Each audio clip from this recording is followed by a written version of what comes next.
What is going on, everybody? It is Cole Farms, and we are back here on Ray County, Missouri, and this is the final version of Ray County, Missouri. Okay, so I had to come back and revisit this map. I know we've done a little, a little series on this map before, throughout the times that they were doing everything, well, that No Creek was doing everything on it, and we had to keep switching, but this time, it is the final map, and it is ready to rock and roll and ready to go. But I do want to give a huge shout out to G-Portal. Thank you for hosting this server for me. Thank you for allowing me to be a partner with you guys. And also, to everybody that's watching the video, if you guys want a G-Portal server, down below in the description and also on my YouTube homepage, there's a link to where if you click that link, you will get 10% off your first G-Portal server using my link down below. So if you want one, go grab it up. You'll get 10% off. And this is a dedicated server, and we got a couple people on here. We actually got one person on here with us right now, and it is 666 Ranch Ag, and he is doing his own thing with the main farm, but I built my own farm. But if you guys do like this type of content, please be sure to hit that like button, hit that subscribe button, and turn that notification bell so you guys don't miss a single video that I upload. So we usually use this farm up here on to the right, but we decided to build our own farm the way we wanted it, because we are going to try to stick to just a cattle farm and cattle farm only. So there's not really going to be any grain involved, no soybeans or anything like that. We're going to silage chop our corn, make our hay, all this stuff. So let me go and get down here to the farm, and I will see you guys when I get down there, and we will do a farm tour. Alrighty, so as you can see, here is the farm that we bought, and I bought it, even though I had to build it down here. I bought this farm, and we paid almost $1 million for this little piece of our own humble abode, out here in Ray County. And I think it looks pretty well. I haven't seen anything, but I see that we got a couple of goodies over there. But right now, to start off with, we're driving the F350 Lariat, the 1990s edition. Got the snowplow mount on the front, and everything like that ready to go. We got the fifth wheel ready to go, and also got a drop ball hitch. But why not start with this shed right here? I don't know what's all in here. Oh boy. An 8650. Oh, we got an International 1206 turbo along with a Kinsey 3600 12 row planter, or that could be a 24. Nope, that's 12 row, maybe even 16. 1 2 3 4 5 6 7 8 9 10 11 12. Yeah, 12 row planter. We got the 5488 International turbo made by Farm Hub Modding, which is Midwest. And then we also got the John Deere 1520 seeder. Not too bad. A lot of old equipment. We'll have to upgraded a little bit, but oh, it looks like they left. Oh, what's that? Is that a service truck that I see, you guys? Oh, I see some other goodies in here. Let's just go ahead and hop in here. Apparently they left the door open. So we got the J&M extended grain cart right here. We got an Alice Chalmers 7010 looking mighty good. And oh, we got a, what's this? Oh, a Chevy service truck. And we got the N7 Series 3 Gleaner, which is also made by Farm Hub Modding. All the links will be down in the description below in the video. And then we got a, what's this? Is that a, it looks like a New Holland pull behind haybine with a Gell round baler, a Farm King tedder, again made by Farm Hub Modding or Midwest Ag. Nice little farm though we got going on here. Got the grain header. Yeah, you can tell this is definitely a grain operation, but why'd they have 3 silos? I don't know. Oh my goodness, that's a Peterbilt semi. Looks like a little show truck. Going to go and check in here. What do we got in here? What do we got? What do we got? Ooh, that is the nicest piece of equipment that is on this farm. That is newer, and it is a John Deere 9900i chopper. And then we got the Case, or the International, or Case IH International, bada bing bada boom, same thing. Cultivator with the, looks like the little tines on the back of it. I can't remember the proper terminology for them, but so far so good on everything. And that seems about all that we got. We got a bale storage lot over there. We got 3 flat bottom bins, but I don't see an auger. Got our Harvestor silo, got a Canadian flag on it. And then we got the IH56 blower, which we'll have to get set up over here on this. And then we also got our cow pasture. So not too bad. Looks like there's a gate down here to get into here as well, and along with the main entrance over there. So yeah, what I'm going to do is I think from when I bought the property, there was actually a couple of fields out ready to go. So let's just go ahead and open up the PDA here, and we'll take a look. Looks like we own this field, and this field, and this field, and this one, and that one. I don't know why it's messing up, but I know this one's ready to harvest. I'm pretty sure when I was driving up here, this was full of wheat and it's ready to harvest as well. So I think what a better way to start this video off than get some wheat harvest in and everything like that. So let me just go ahead and get in the gleaner, get the header hooked up here and pull it out. I'll probably have to hook the header trailer up with my truck and pull it down there to the field, and then we're obviously going to make the straw swaths and get the straw going because we need it for our cows. So let me get all this down there and I'll see you guys when I get to the field.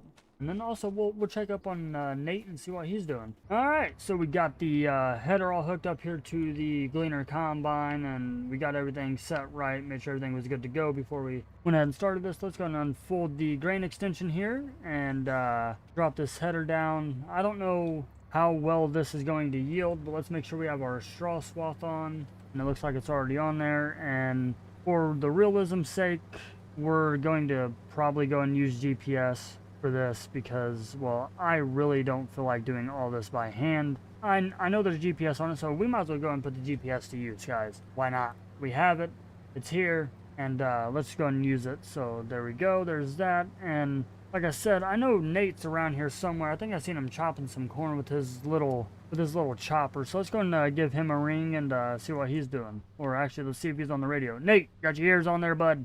Go ahead. What are you doing? Chopping corn. Chopping corn?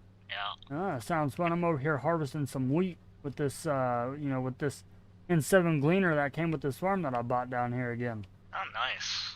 Yeah, I don't know how well it's going to yield. I'm only getting like 3.6 tons per acre, and sitting at about 58% right now on this first headland. So I'm hoping it'll get a little bit better as I go through the field.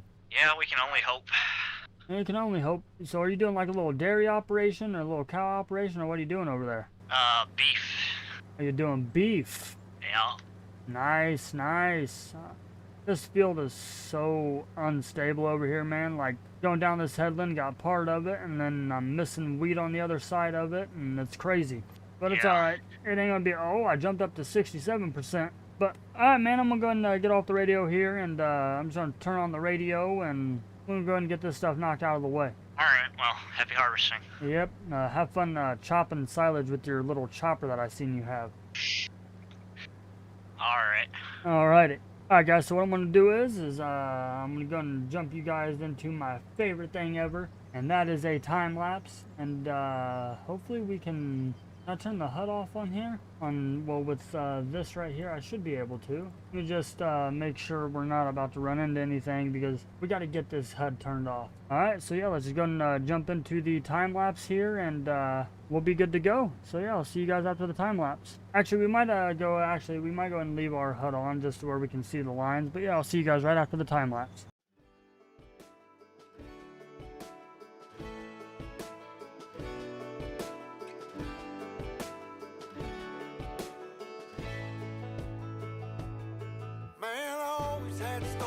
City life and the crazy nights. Figure I should probably give it a try. Maybe check it out, see what it's all about. But the traffic was fast and the money was slow. The people I met you never get to know. I kinda miss this place I used to live back home.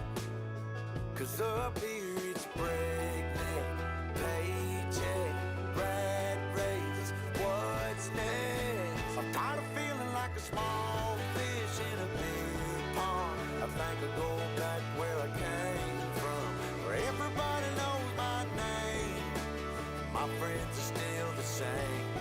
I guess the slow life hit me just right, like a bonfire on a cold night. Hell, and you can keep your 9 to 5, happy with the simple life.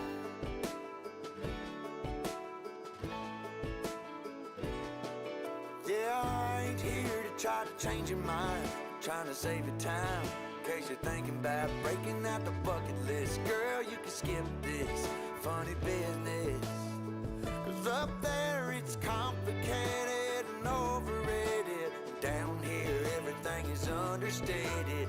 That's alright by me, I got everything that I need. But there is breakneck, paycheck,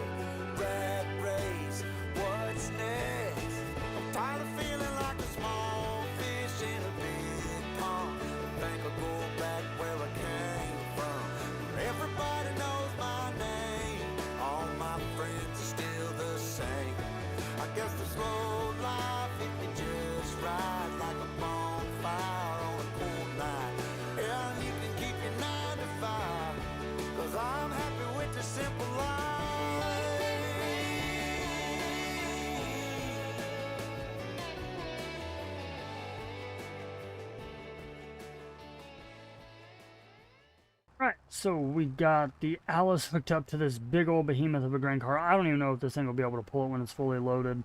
If not, then we will grab the 8650 and we will go and hook it up to this, and we will go and pull the grain cart with that.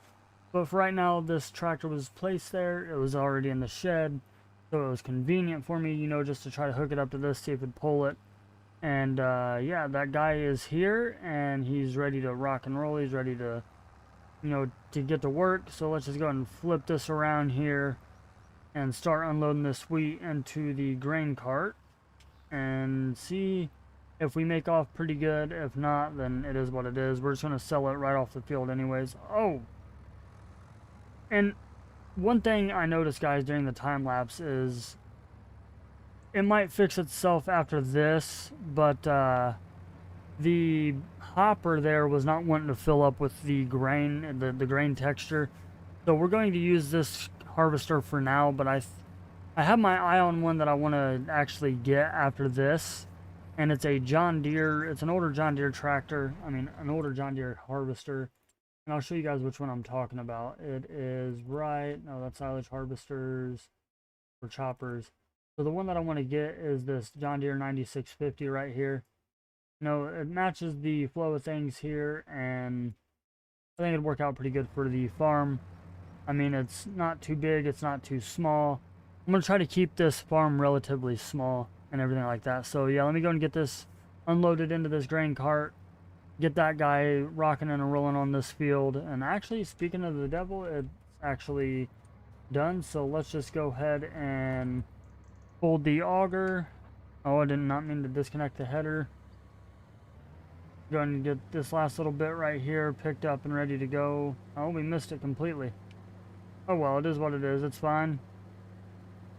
No harm, no foul. But yeah, let's go and get this worker started on the rest of this field where we left off at, and I will go probably hook up the, I'll probably say the International, and we'll hook it up to the hay bine, and we'll go get started on that other field that we got to get the grass cut on, and try to get some of that done. And then I will bring you guys back in after we get most of that done, probably when we're starting to bale that up, or we're starting to bale the straw up. So yeah, I'll see you guys down there at that field.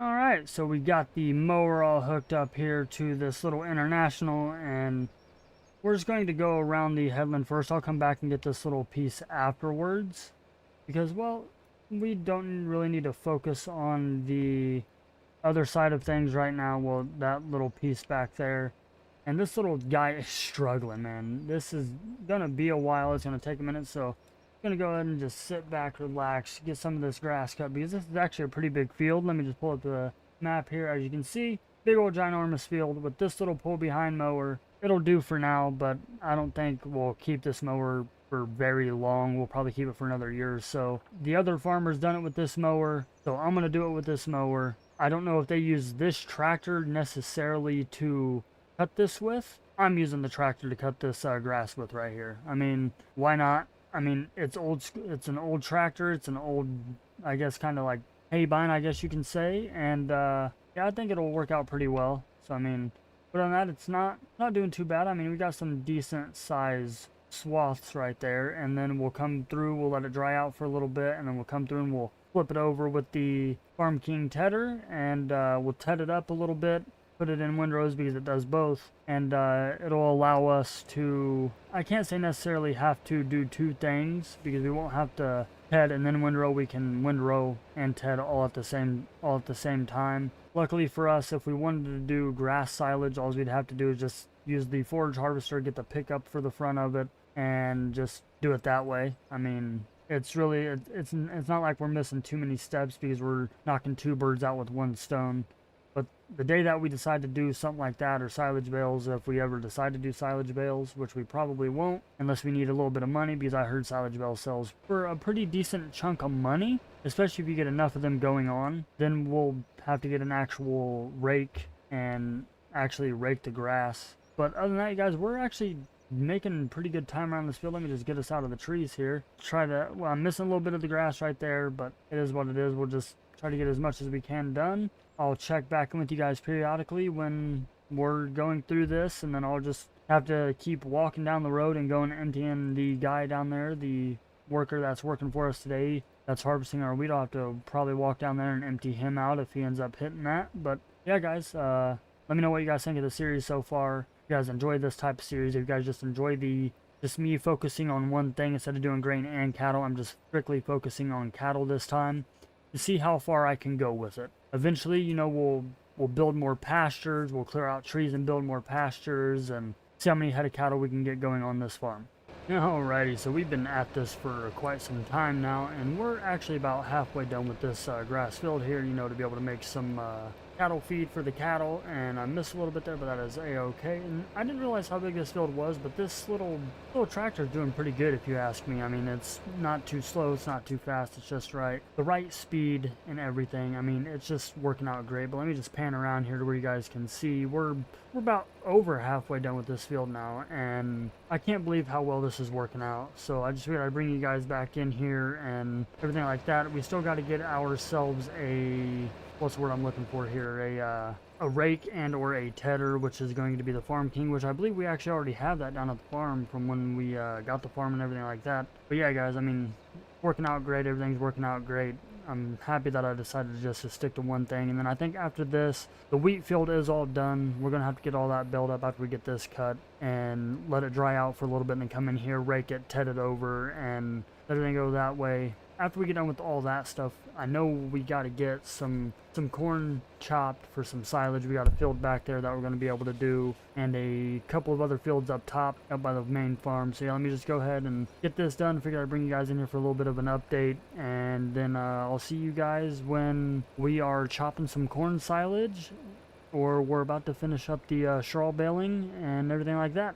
Alright everybody, so we got all the hay baled up, we got the straw baled up, and I went ahead and called Nate, and he brought his two little boxes, his little forage boxes down here for us, or little forage trailers or whatever. And we're going to go and get cutting into these fields to where we can get this chaff off here, get it put into our fermenting silo, and get everything good to go on that. And because we got to get this off the field as soon as possible. It's almost October, and I know these fellas have got corn that they got to get harvested. I don't know if between this field and the other field that I plan on chopping is going to fill up the harvestor silo. If so, I'll harvest our other field and just call it good, take the grain out of it, put it in one of the flat bottom bins. Maybe I'd actually be able to chop something here. Yeah, perfect. There we go. Got everything's looking good. Everything's going good. But yeah, like I was saying, we'll end up putting the rest of that corn, if we fill up the harvestor silo, into one of the flat bottom bins and just keep it to where if we need some extra cash, we have it there. They may turn the camera off for the night in the video here, and I'll see you guys when we do the next video. Well, good morning everybody, and it is October 2nd, and we were just pulling out of the farm here, and we got a lot to get done. If you guys seen this stream on here from a couple days ago, we got the rest of the cornfield harvested, and then we also got, you know, some tillage done. We laid some lime and fertilizer on our grass field and all that good stuff. But yeah, right now it's only me on the server right now. I don't know where Nate's at, and Connor has all his stuff done. I'm pretty sure he said he wouldn't be on. But we got to get our wheat seeded, and then also we got to get a couple of other things done. We got to get wheat seeded. I started cutting some grass up here at Connor's place. He went ahead and let me cut it because he's not doing anything with the grass. Went ahead and done that off camera. Let me just show you what we got going on here at Connor's real quick. And if you guys do like this type of content, please be sure to hit that like button, hit that subscribe button, and turn on the notification bell so you guys don't miss a single video that I upload in the future. And also, I just want to give a huge shout out to G-Portal. Thank you for hosting today's video. So, we got to get this done. We got to get all this built up. I went ahead and raked it all up last night and windrowed it and everything like that. So it's all good to go. It's been out here drying for a while, and we just got to go ahead and get it done. We got to get them bales. We got to get all that baled up and then loaded up and taken to the farm and put in the bale shed. But yeah, I'm going to get up here to the dealership. I'm going to get our seed. I went ahead and purchased our seed and everything like that. I'm going to take it back to the farm, load up the seeder, sitting on the other side over by the cattle pen hooked up with the John Deere. I'm going to load that up off camera, and then we're just going to jump us straight into a time lapse from there to the field to be able to get the wheat seeding done in that field and everything like that. And we're about done with it, and then I will pick up with you guys when we get done with that. And also, if you're wondering why I have $100,000 compared to the stream, it's because, well, Nate's going to do hogs and I have all that corn. I have nothing to use it for. He bought it off of me and he gave me the money for it. We just got to get that taken over to his place for him to be able to use that to feed his hogs. If push comes to shove, I'll do some other crops where he can have that as well. But he pretty much got, everything else that he needs to get done. Well, he's got all the other crops that he needs for his hogs. And then also sometime during this episode, we are going to try to buy our cattle because, well, we got the stuff to go and get them set up and everything like that. But I'm going to get in here to the dealership, see if they have a forklift I can use to load this stuff up. And then I'm going to get the seeder loaded up and I'll see you guys after the time lapse, which is what you guys are about to see next. So stick with me and I'll see you guys here in a bit.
Alright, well, hope you guys enjoyed the time lapse. We are on the last and official headland of this field, and then after that, all of our seeding is done for this fall, or closer to winter. This field's turning out great. Somebody didn't harvest their corn. It must be one of the other farmers around here that I don't know. It looks like they're going to wait a little bit longer to get their corn harvested. But yeah, you guys, like, everything is rocking and rolling, and there is a truck. It's a self-propelled feed mixer that I'm kind of wanting to get, but it runs me 30 grand. So we're gonna have to see how much, you know, like money that we have and everything like that. We might have to just do some like custom harvesting for a little while, well, for right now, to get a little bit extra income, but I don't really want to just keep going back to the agriculture type of things, even though I'm going to have to for the series here and there, you know, just to be able to get a little extra money. But yeah, we're going to just finish this headland up, and we got a few spots that we gotta get back here real quick. So let's go ahead and just drop the cedar down right about here. Get all this. Oh, drop the cedar down. Get that all good to go. There we go, looking spick and span and perfect. Go ahead and line our GPS back up here, but the cedar's doing pretty good. I mean, we've used a lot of seed, but I did lime this field and fertilize it off camera, so everything is good to go there. Let's just go ahead and back it back up again, because every little spot counts, man. Like, this wheat is going to hopefully be some of the best yielding wheat that we possibly have, and I guess we'll find out when you know, we go to harvest it, and we'll see how fast we fill up. And then I just got a little spot there, which I'm not too worried about that little spot, or that little spot, that's fine.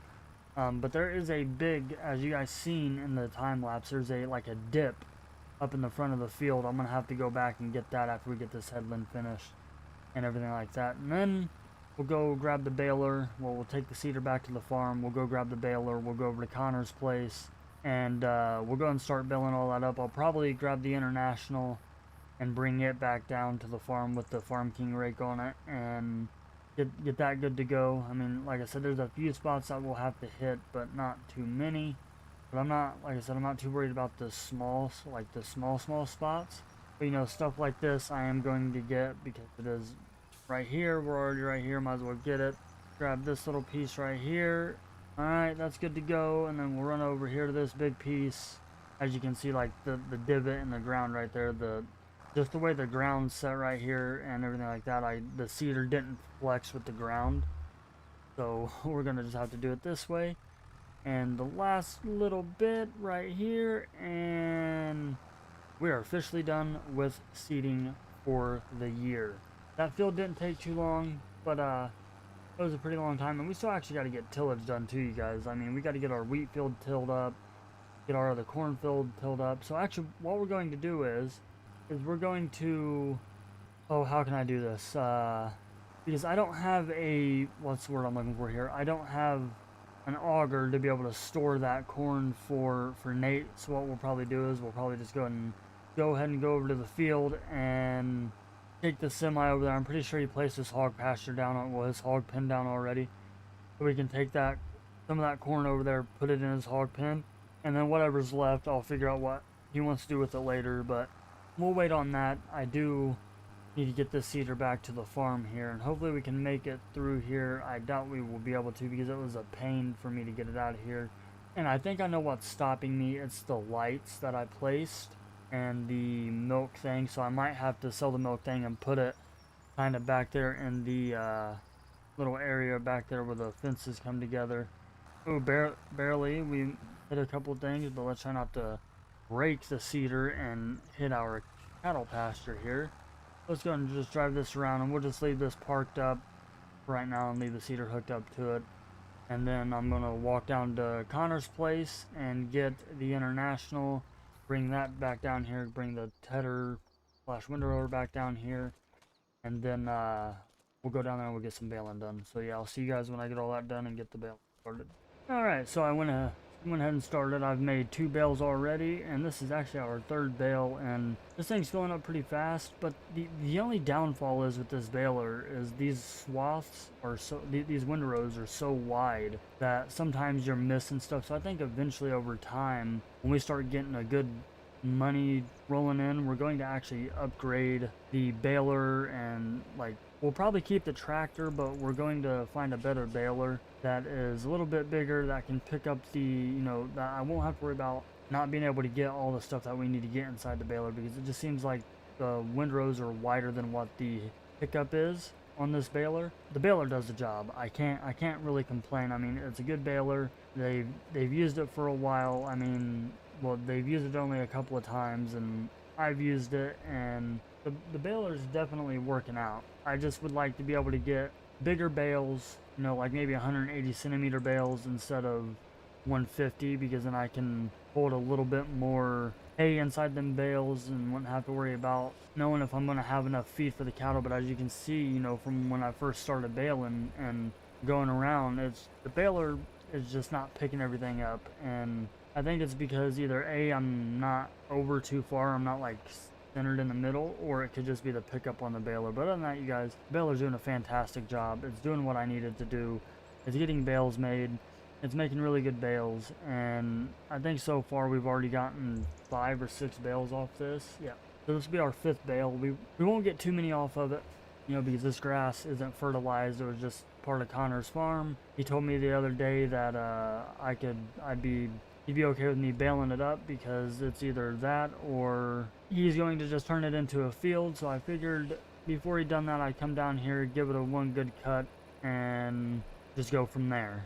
And he can do whatever he wants to it after this. I didn't go all the way up to the property line up there just because, well, I don't need all that.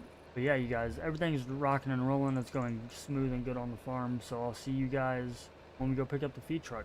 Alright, so I know I forgot to bring you guys back in, but oh, just hit the fence. But we got everything baled up down there, and I believe we got everything back here. Now we just got to get the bale trailer loaded up and everything like that, and bring the bales back here, put them in there. And you guys, as I was driving, oh, and then I also took the grain out of the grain cart, and I took it down to Nate's pig pen. It was down there, and I got a hold of him, told him that I put, you know, the whole grain cart in there and everything, that he was ready to go for whenever he wanted to start his pigs and everything like that. So I mean, as I was driving down there, I drove by the dealership and found the truck, you know, the automatic feed mixer, the self-propelled feed mixer that I want to get, and they're only asking $26,500 for it. And it has, from what I heard, it has 20 and a half operating hours on it and everything like that. So I think we're going to go pick it up. They also have a cattle trailer up there for a semi that's for sale, and we're going to go and go grab that. But now I got to go find the International,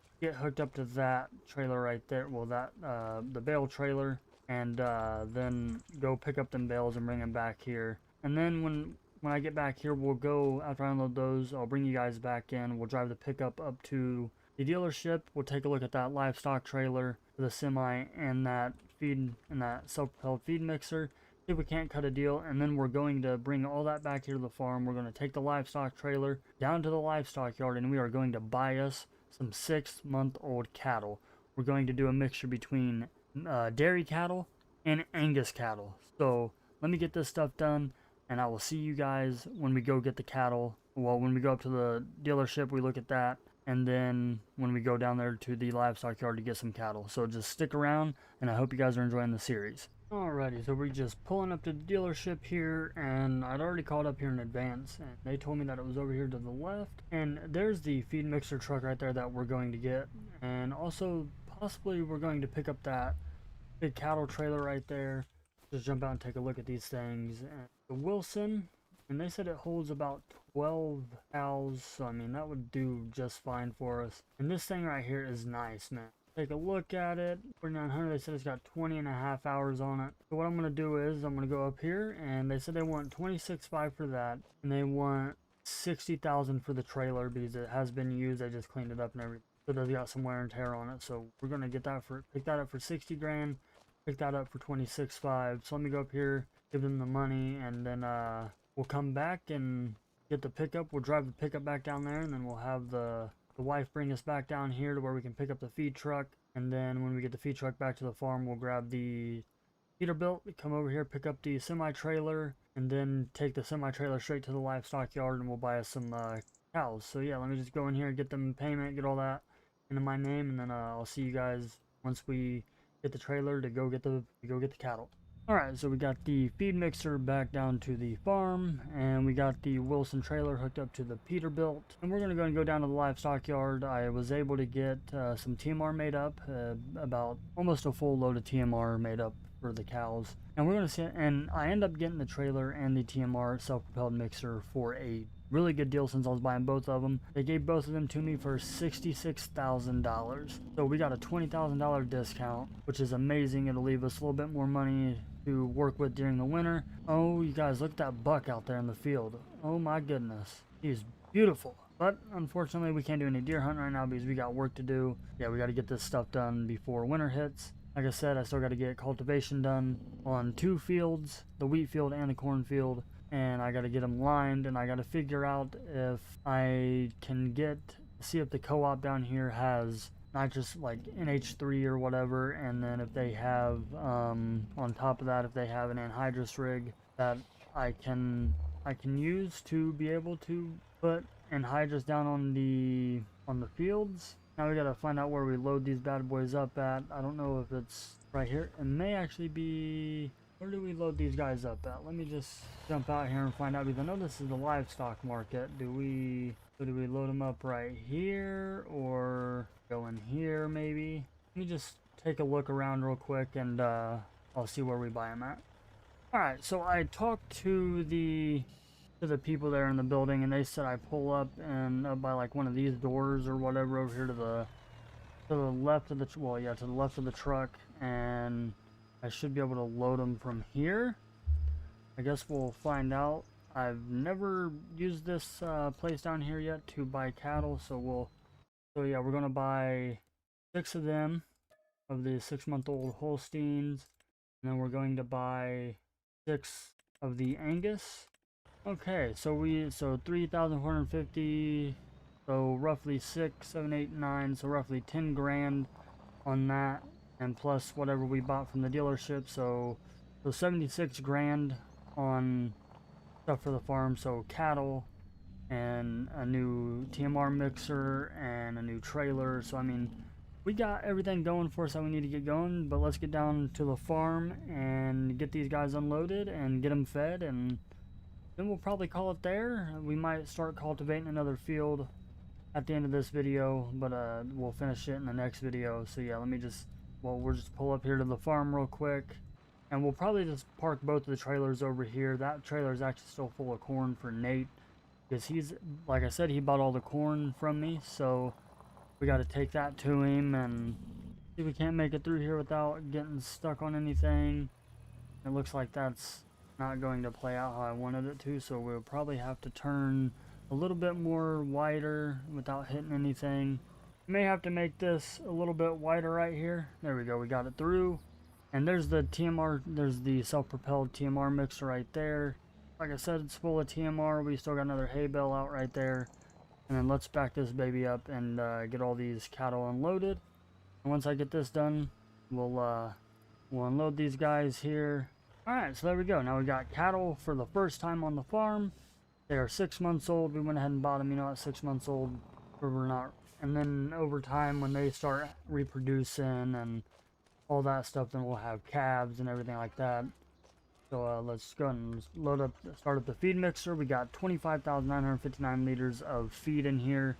And then what we'll do is we'll pull right up here. Get them some good old TMR, some total mixed ration, where they can feed and get all the food they need. Plus they have pasture out there that they can eat on and everything like that. But let's go ahead and get in here, check on their food. So they're sitting at about 12,743 liters right now. So they'll have plenty of food for a while. And then also we have all them hay bales that I still got to get picked up down there at Connor's. I'll do that off of camera and everything like that. But with that being said, everybody, I'm going to get these cattle fed, and then I'm going to go and take the case IH hooked up to the cultivator, and I'm going to go start cultivating the wheat field over there, and then come back after I get that done, get them hay bales picked up, get them put in storage, and then clean up the farmyard and go inside, eat some dinner, wait to see what everybody else is doing, and then we'll start it all over again tomorrow. This is Cole Farms. If you guys are enjoying the content, please hit that like button, hit that subscribe button, turn that notification bell, and I'll see you guys on the next one. What is going on, everybody? We are getting back here on Ray County, Missouri, and as you can see, it is April 1st. We went through the winter. Apparently Nate gave us a little bit of money. He gave us more money for the corn that we gave him and sold him and all that stuff, but we just got through tilling up this ground right here. All of our other fields should be pretty much done and ready to go and everything like that, but we do got to go fill up the pickup here because, well, one, we're a little over, maybe a little under a quarter of a tank. Well, a little under half a tank, not a quarter of a tank.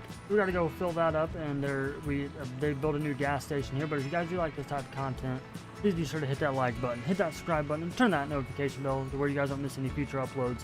Also, thank you to G Portal for hosting today's video.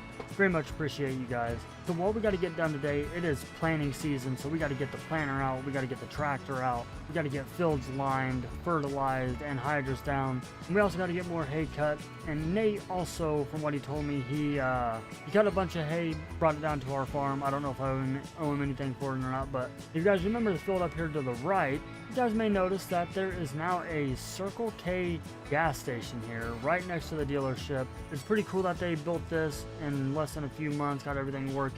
What I'm going to do is, you guys, is I'm going to just pull up to one of these gas pumps here. We're going to get some diesel. We're going to go in here, get our coffee, and get ready to go for the day.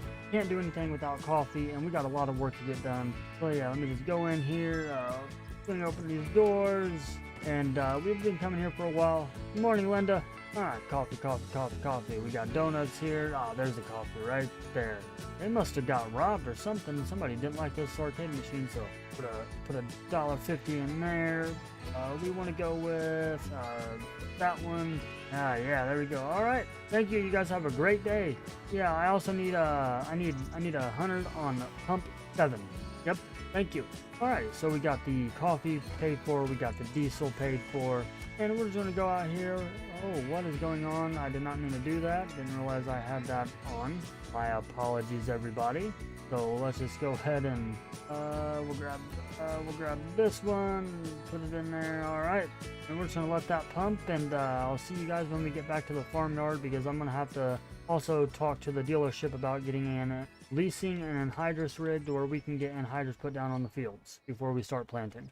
Alrighty, so apparently I drove all the way down to the co-op, and they didn't have the anhydrous rig up there for us to use. And come to find out, one of the other guys that used it actually took it down to the dealership. So I called the dealership, they had it. We leased the tanks for $499. And then the actual rig itself, the actual bar, the big bar right there, we leased it for a little under $6 something. And so all together it came out to a little over $7 grand, and they're going to give us the money back for leasing it. I'm just going to tell them to give us $7 grand back, and we'll call it good. So now I'm on my way down to the anhydrous station down by the co-op to put anhydrous in this thing, because like I said, we got field 16 to do. Well, no, we got field 9 to anhydrous. We got field 6. Field 9 is actually already fertilized and actually seeded with our wheat, and I believe I done that last episode.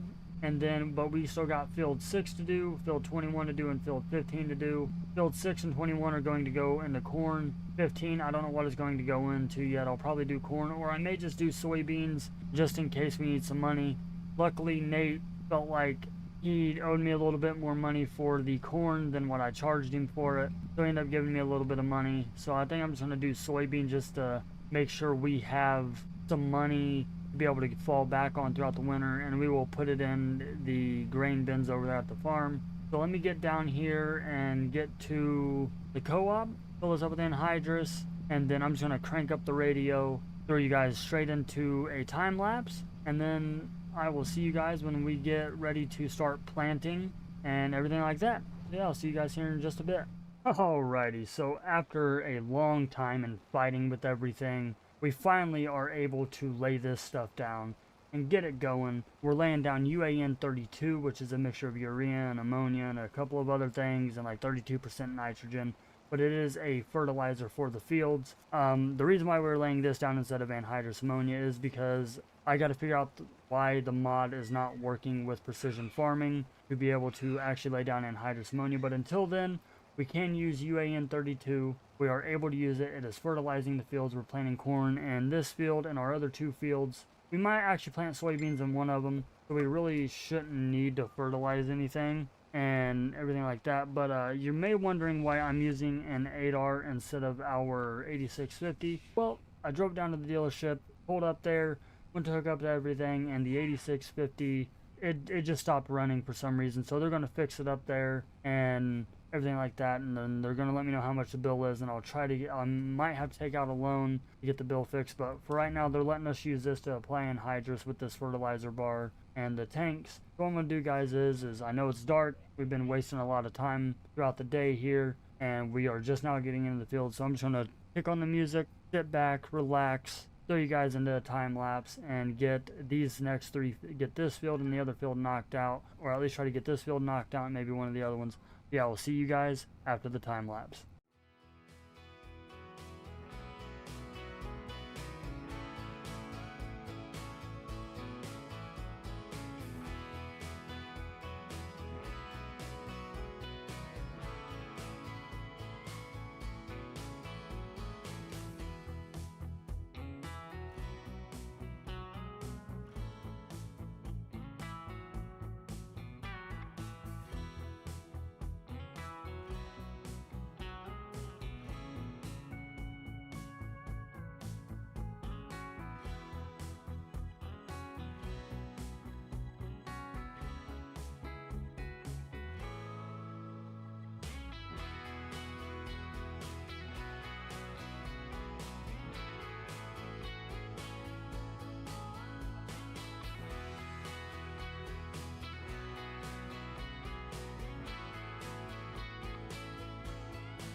Alrighty, so I know that to me it was really long, but the time lapse is going to be a lot shorter for you guys. We've done some testing with this stuff, and until I can get the mod figured out, the only way we're going to be able to do this is UAN32.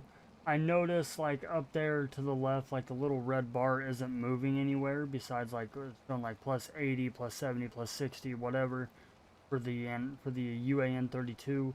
But other than that, it is applying this stuff to the ground, so we should be fine. It should, you know, hopefully give us a decent yield, I'm hoping. I've never used UAN32. I've always been used to either liquid fertilizer, solid fertilizer, and anhydrous ammonia. I'm hoping we get a good yield off this. If so, then we'll just continue using the UAN32 and we'll just go from there. I'll make sure that the co-op down the road keeps that stuff on hand, and, you know, in their big tanks to where we can use it. Yeah, I mean, other than that, it's going great. Like, we're getting this stuff put down on the ground. This big toolbar is doing a fantastic job. It covers a lot of area and everything like that. So what I'm going to do is instead of keeping this time lapse going, even though as much as I want to, I'm just going to get in here. I'm going to get this field finished. I'm going to go down and get the other field finished. I'll see you guys in the morning when we are planting our fields with corn. We might do one with soybeans, or I might just, hopefully I can get the money to pick up some soybeans. But actually, while we're in the tractor, I'm going to check on the cattle. They're doing great. Puberty 66%. Our Angus 66%, but they're getting there, you know, $1,765 for everything. And also, I just want to give a huge shout out to everybody. Thank you very much for 1,433 public subscribers. Keep up the amazing work, man. Like, without you guys, this would not be possible. And at the time of recording this, I was 90 public watch hours away from hitting the first part. So thank you all very much for that. I'm very gracious and I'm very humble for it. I appreciate you all. Let me get in here. Let me get all this finished. Let me get this laid down on the ground. I'm actually kind of digging this tractor. I might have to see what the dealer wants for this, you know, for this tractor, just where we can have it. As far as the setup, I did find out that these belong to the co-op. So when we get done with these, we will take them back to the co-op.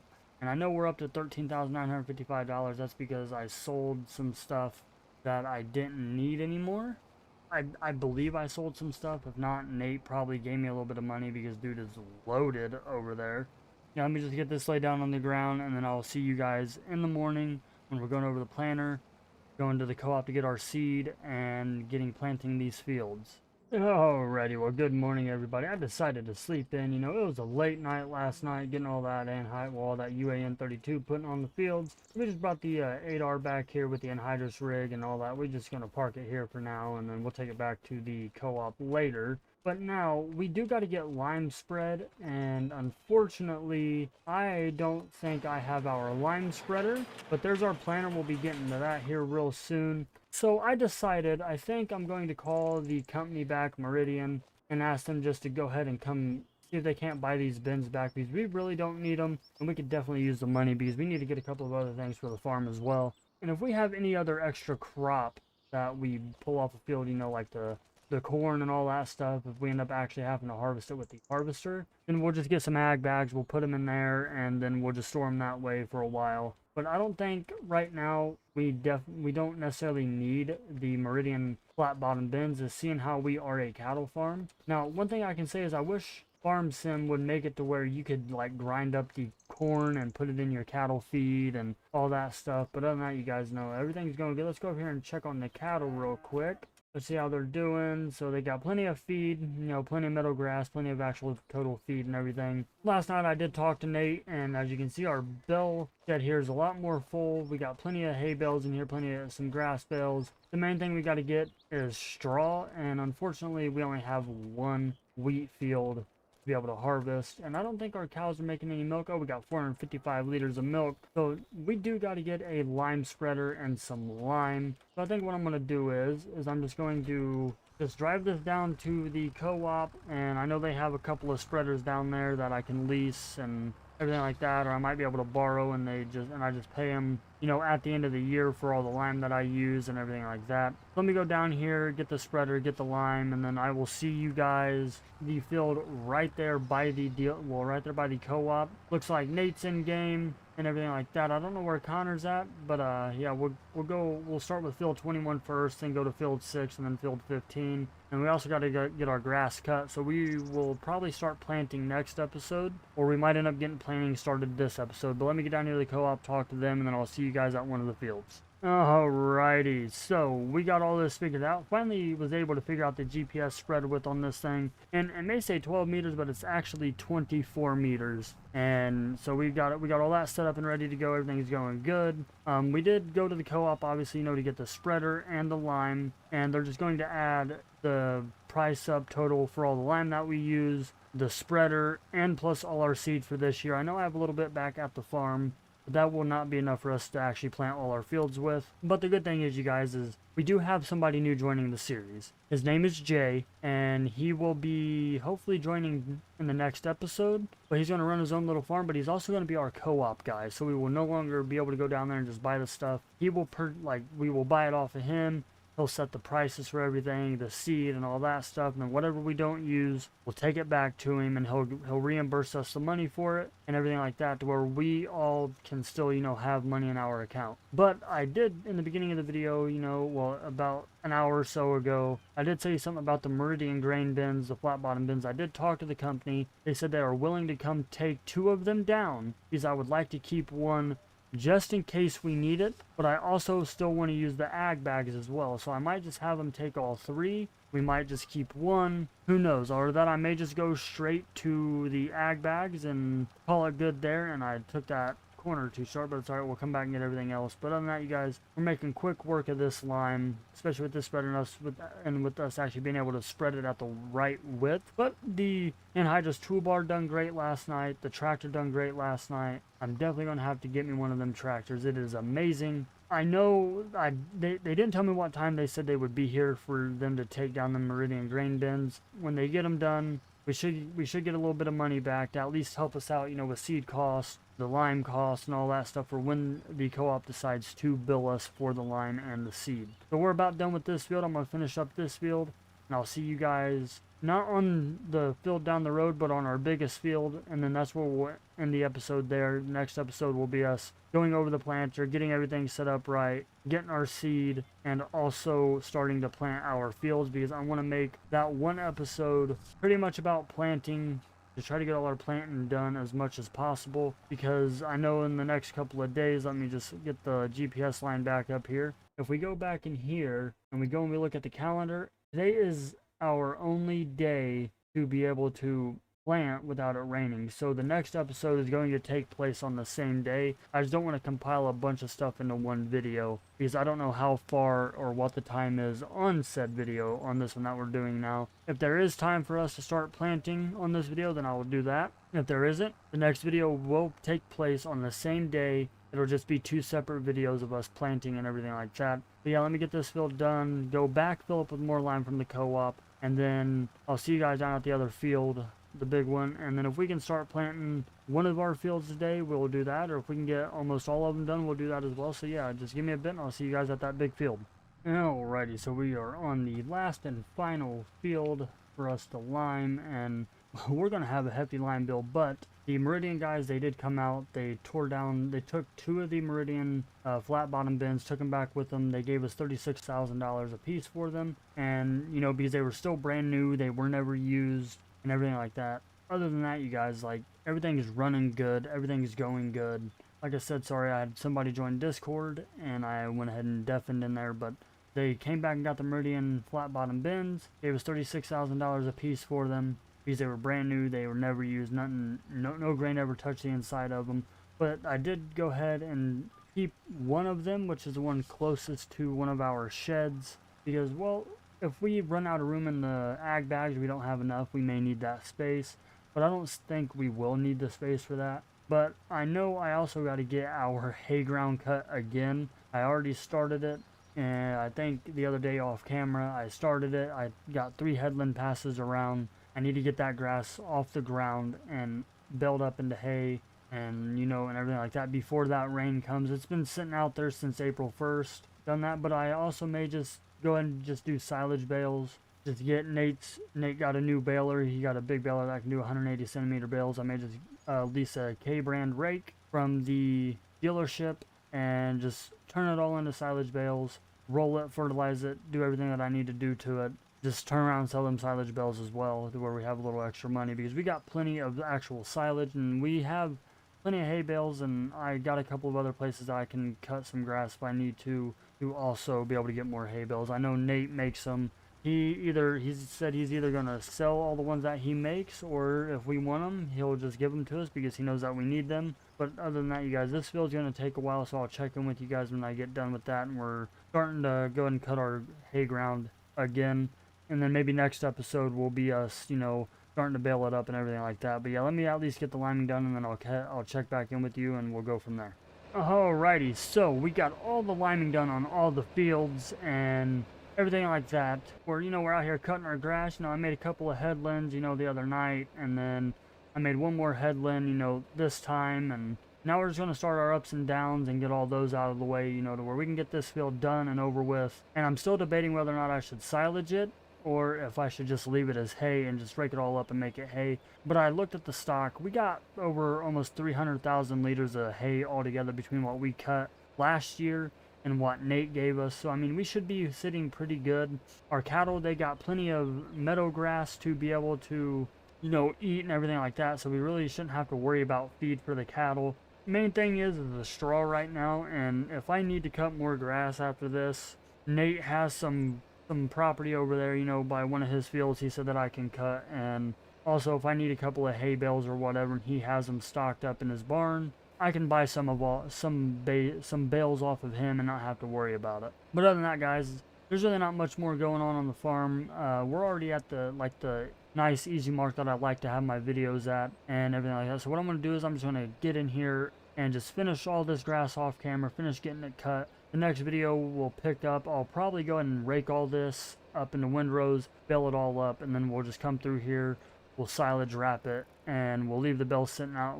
Then we'll load the bales up, take them back to the farm, leave them on the trailer where when they ferment all the way, we can go sell them. But I do also want to get into productions, and we'll get into that next episode as well. I'd like to start making flour until our cattle, get to the age where they can start reproducing, and our Angus cattle are about where they need to be at, and health-wise and being able to reproduce and everything like that, to where we can start making money off them. Because right now they're sitting at a little over $1,700, which is not bad at all, but I'd like to get them up to a little bit higher and make sure that they are reproducing some more, calves and everything like that, to where we have continued source of income growing. And we may even get into, maybe pigs, like Nate is, we'll dabble in some pigs. I used to do them all the time on FS19.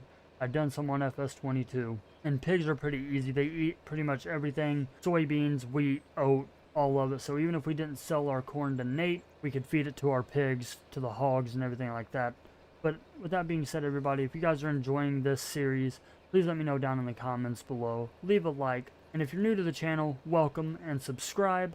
We are at 1,434 subscribers at the time of recording this video, and it may have been different when I started in the beginning of this video. But with that being said, I'm going to get in here, I'm going to finish this field off camera, get it raked and baled up, and then next episode we'll pick up with us baling it, silage wrapping it, and starting our planting for the fields. And then all we have to do on this field is just lime it, fertilize it, roll it, and then just wait for it to grow again, to where we can cut it for the next round of hay. So I'll see you guys on the next. What is going on, everybody? And we are back here on the cattle series here on Ray County, Missouri. And we got two people in town right now. We got 666 Ranch Ag, and then we got the co-op guy, also Jay, in server. So I mean, I'm not the only one here, but we're leaving off where we left off, in the last video on July 1st. Because Nate still has lots of stuff to do. I still have a lot of stuff to do. You guys are probably wondering, Cole, one, where'd you get the money from?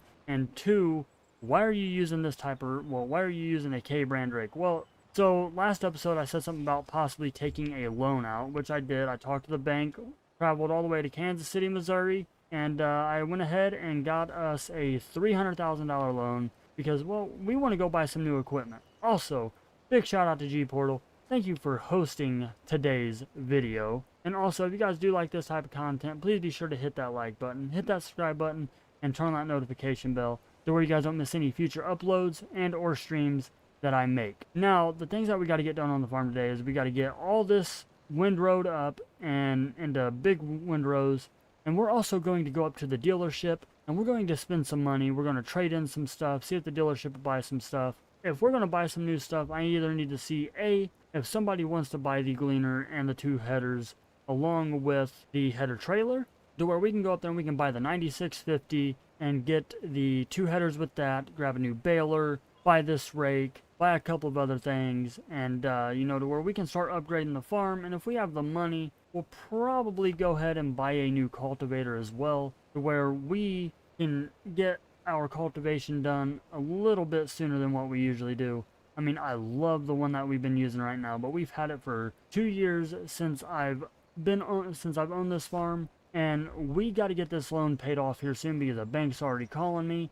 I haven't really made any payments yet, and they keep giving me extension after extension after extension, and I don't want to keep doing that. So I think what we're going to do is I'm going to finish this whole one pass. I'm going to windrow these 2 rows together, the one that I'm doing now and the one beside it, where we can get all of our straw baled up and everything like that. And then we also got to think about a gooseneck trailer. We got to think about possibly a telehandler and or a skid loader, a skid steer, telehandler, all the attachments for that stuff, to where we can start, you know, making more TMR and getting them bales put into our self-propelled silage mixer. And then if we have any money left over, we're going to pick up some more land, because we definitely need to get more land, you guys, because this one little wheat field isn't really doing much for us. And I mean, yeah, we get a few bales off of it here and there, but we definitely need to get more land. And then hopefully next month, after everybody gets everything caught up and done, we can start foraging our corn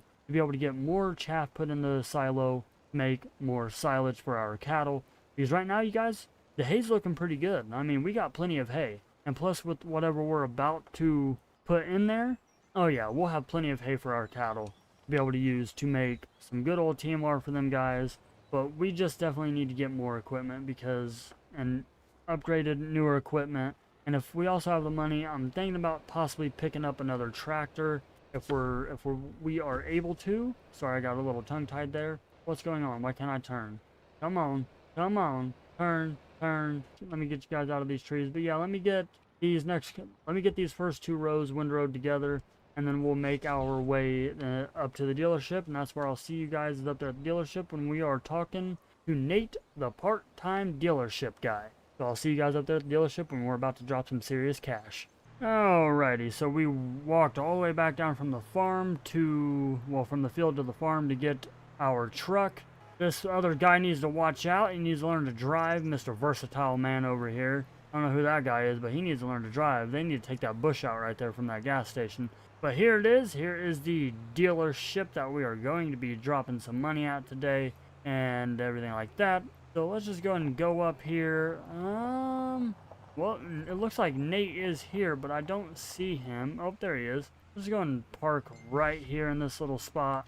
Turn this off. Okay, let's go take a look at some stuff. We got a couple of little Kubota side-by-sides here that we could possibly purchase to drive around our farm, you know, to where we're not driving our pickup everywhere.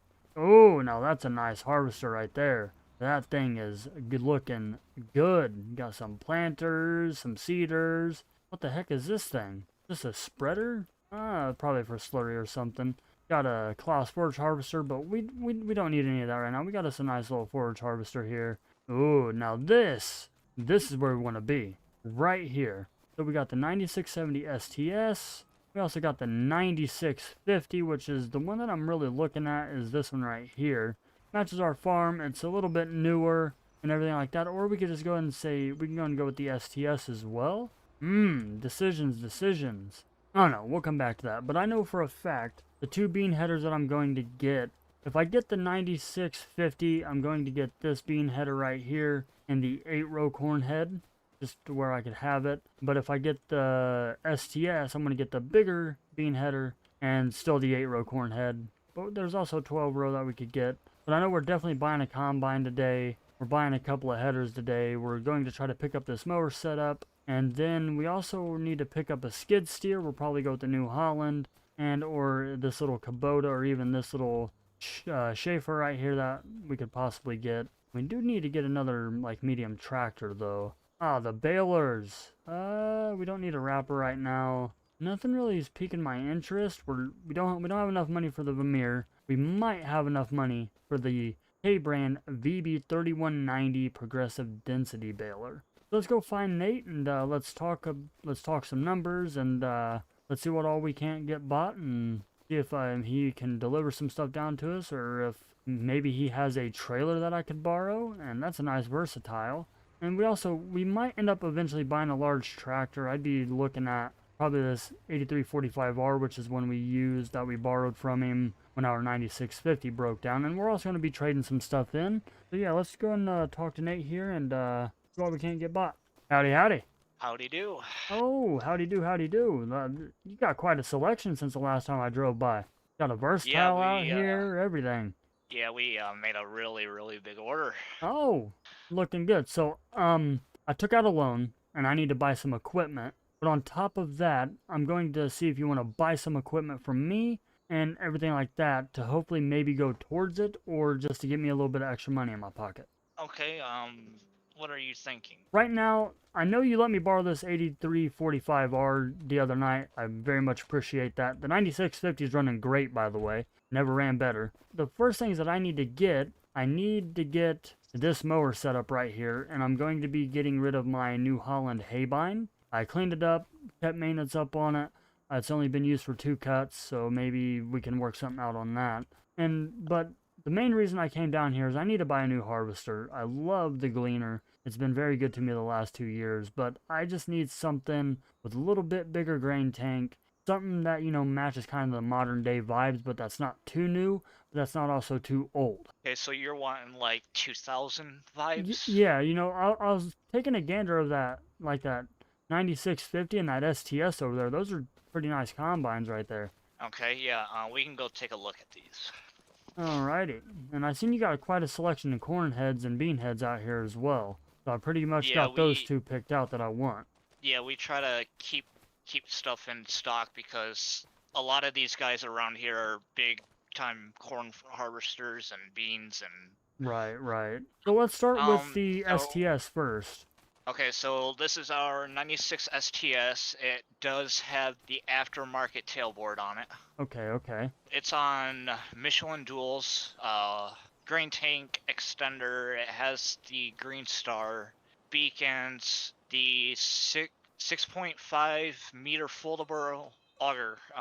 Only has 5 hours on it. Wow, 5 hours. That's fairly low. So this thing was hardly used, huh? You mind if I jump inside of it, take a look around real quick? Yeah, go ahead. All right, let's get in here. Let's take a look. Oh, this thing is nice. Woo-wee. Okay. Got all kinds of monitors up here. We got AC in this bad boy. My Gleaner don't even have AC.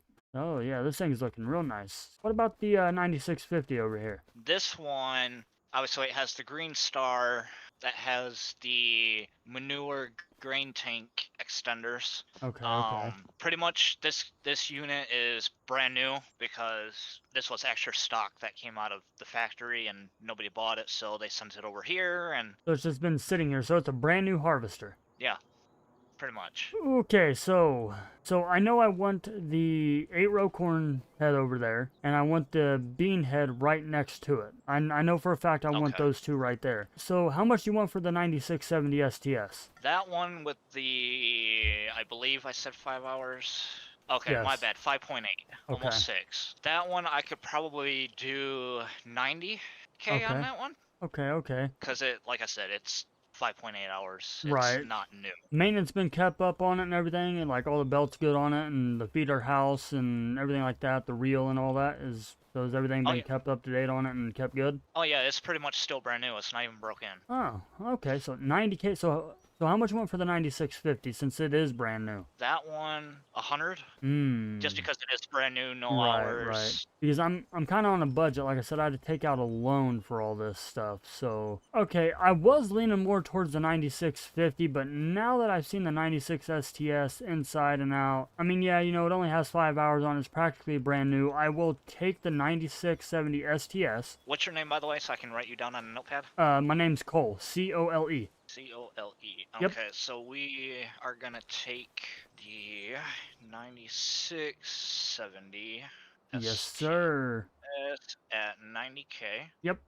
So, what else were you looking for in bean heads and corn? I don't need nothing too big. I mean, I mainly run a cattle operation, so the only time the corn head will get used is if I run out of room in my harvester silo. So that's why I'm going with the 8-row corn head instead of the 12. So I'll take this 8-row corn head right here, and then I'll take the 630F bean head. And that one will be All right, was okay, and then you also wanted the mower setup combination, right? Yeah. The hey, you got a deer in your lot, and I don't have my rifle. Too bad it's not hunting season. But yeah, I want the I want this mower setup over here as well. I'd definitely like to pick that up. Okay. Are you gonna need any kind of baler or Yes. wrapper? Okay. What did you have in mind? I seen you have a K brand baler over there. I'd definitely like to pick that up as well because the baler that I have, it's a little older. It came with the farm when I bought it. I just want to get like I said, I want to get more modernized with stuff, you know, to where I can. And also, this baler makes bigger bales than my baler that I have at the farm. Like I said, the baler, the mower is getting sold. I'm actually looking for somebody to buy my gleaner and both headers. Gleaner, pretty much brand new headers have only been used for 2 harvests. I'll throw in a trailer with the bean head, and I'm only looking for like 95K for it, man. There's only like maybe less than 5 hours on it. Okay. Yeah, we could definitely put it on the lot and see if anybody comes by and pick it up. I'm not guaranteed because everybody's going towards the newer technology, so right. Alrighty, yeah, I mean, just see what we can do. Oh, and another thing, I don't know how much went for the baler, but obviously you've seen I got this truck at the farm. I bought it used, you know, actually from the dealership, believe it or not. I bought it here. Actually, I think I bought it brand new from the dealership. That might have been when I wasn't working. It probably was with Bob or Dan or whoever. Probably, but I need something. You know how you came down that one day and helped me, you know, load a couple of hay bales in there after you got done helping me chop my silage corn? Yes. Well, I don't have a front loader or anything that at all, and I need something that'll reach up over there to where I can put the bales inside of that thing. So, a couple things. Mm-hmm. Kubota and New Holland won't reach up top. Okay. This little front loader will not do it.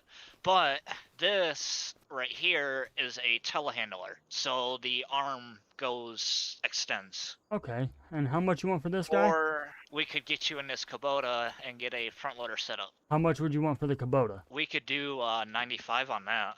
Ooh, wee. Let me think on that one because I only got 314,000. But if I can get somebody to buy that gleaner, I will definitely be back to get this with the front loader attachment and the bell fork as long as you put it in a package deal.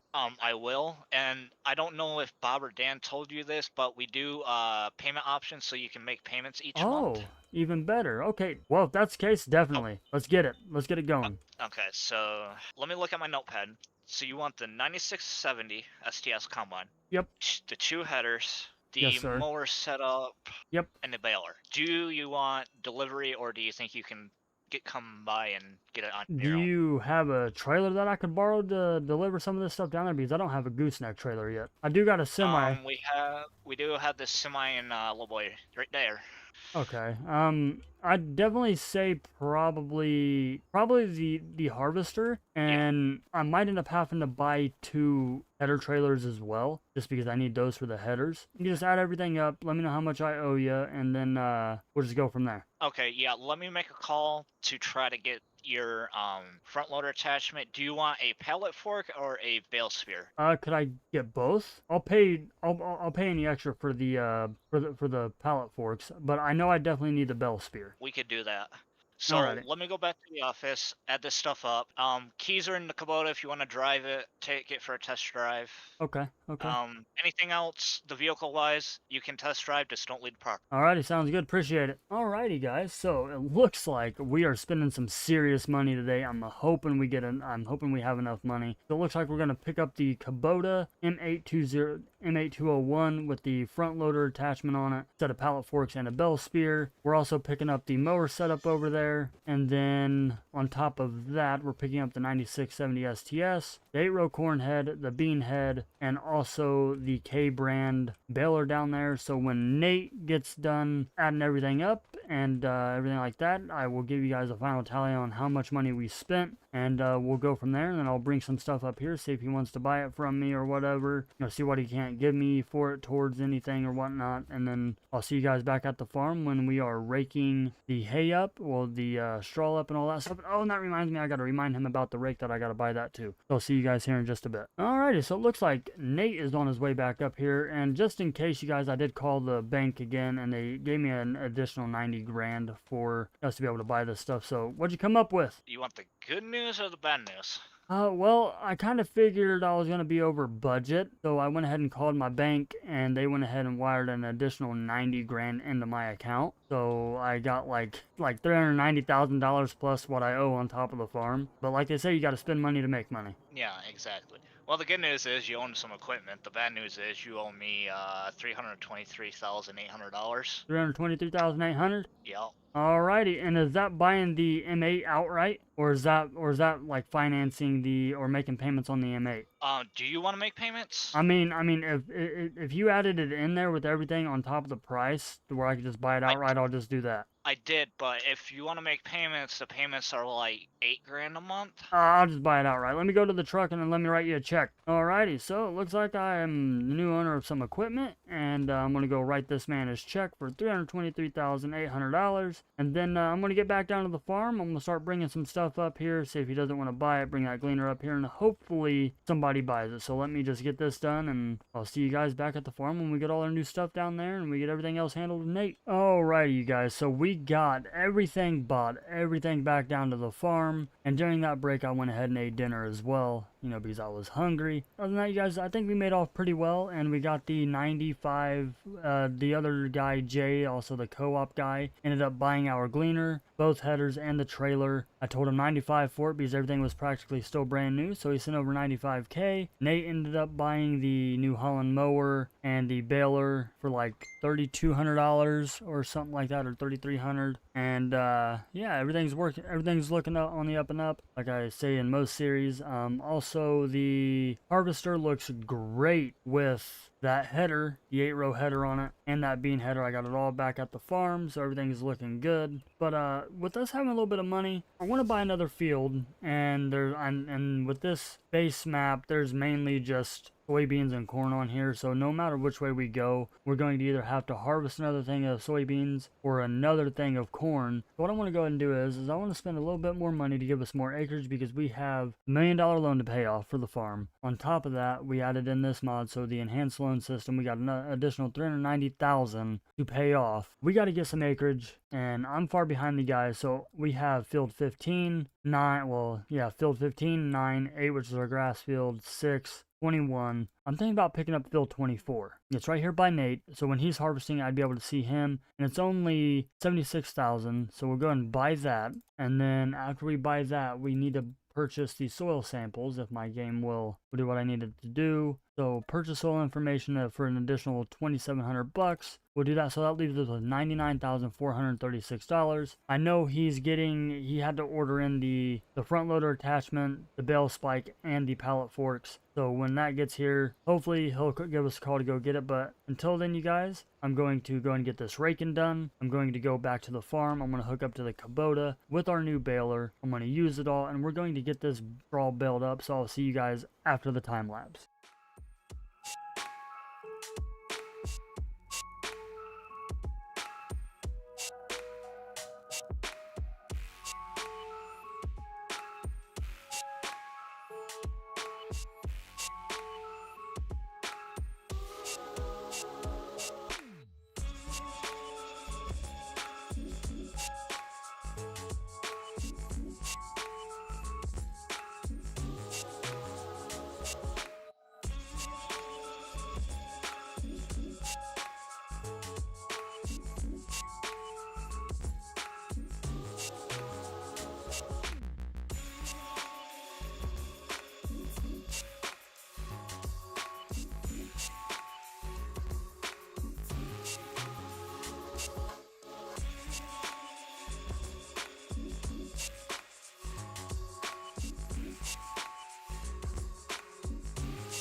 Alrighty, so I hope you guys enjoyed that little time lapse of us getting some baling done. I'm gonna go ahead and finish this off camera here, get it all done out of the way, but the Kubota and this new baler is working out great. We made 10 bales technically off the straw field, well, off the wheat field, and so far we're going to have 2 bales off of this field right now with the hay.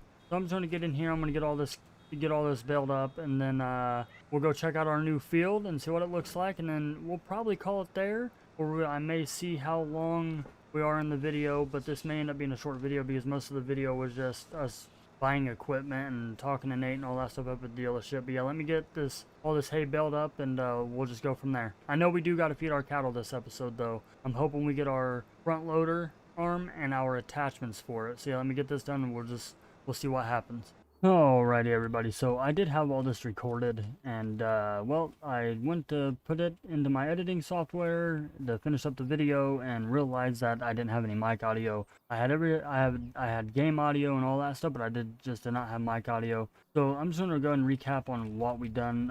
Nate did call off camera. We got the Kubota M77 arm with the Albert pallet forks, and then we also got a bell spear somewhere around here. I think it still may be up at the shop over there, but we went ahead and fed the cattle off camera, and they are doing great. The TMR, the self-propelled TMR mixer, is doing fantastic. I'm really enjoying it. I'm really liking it.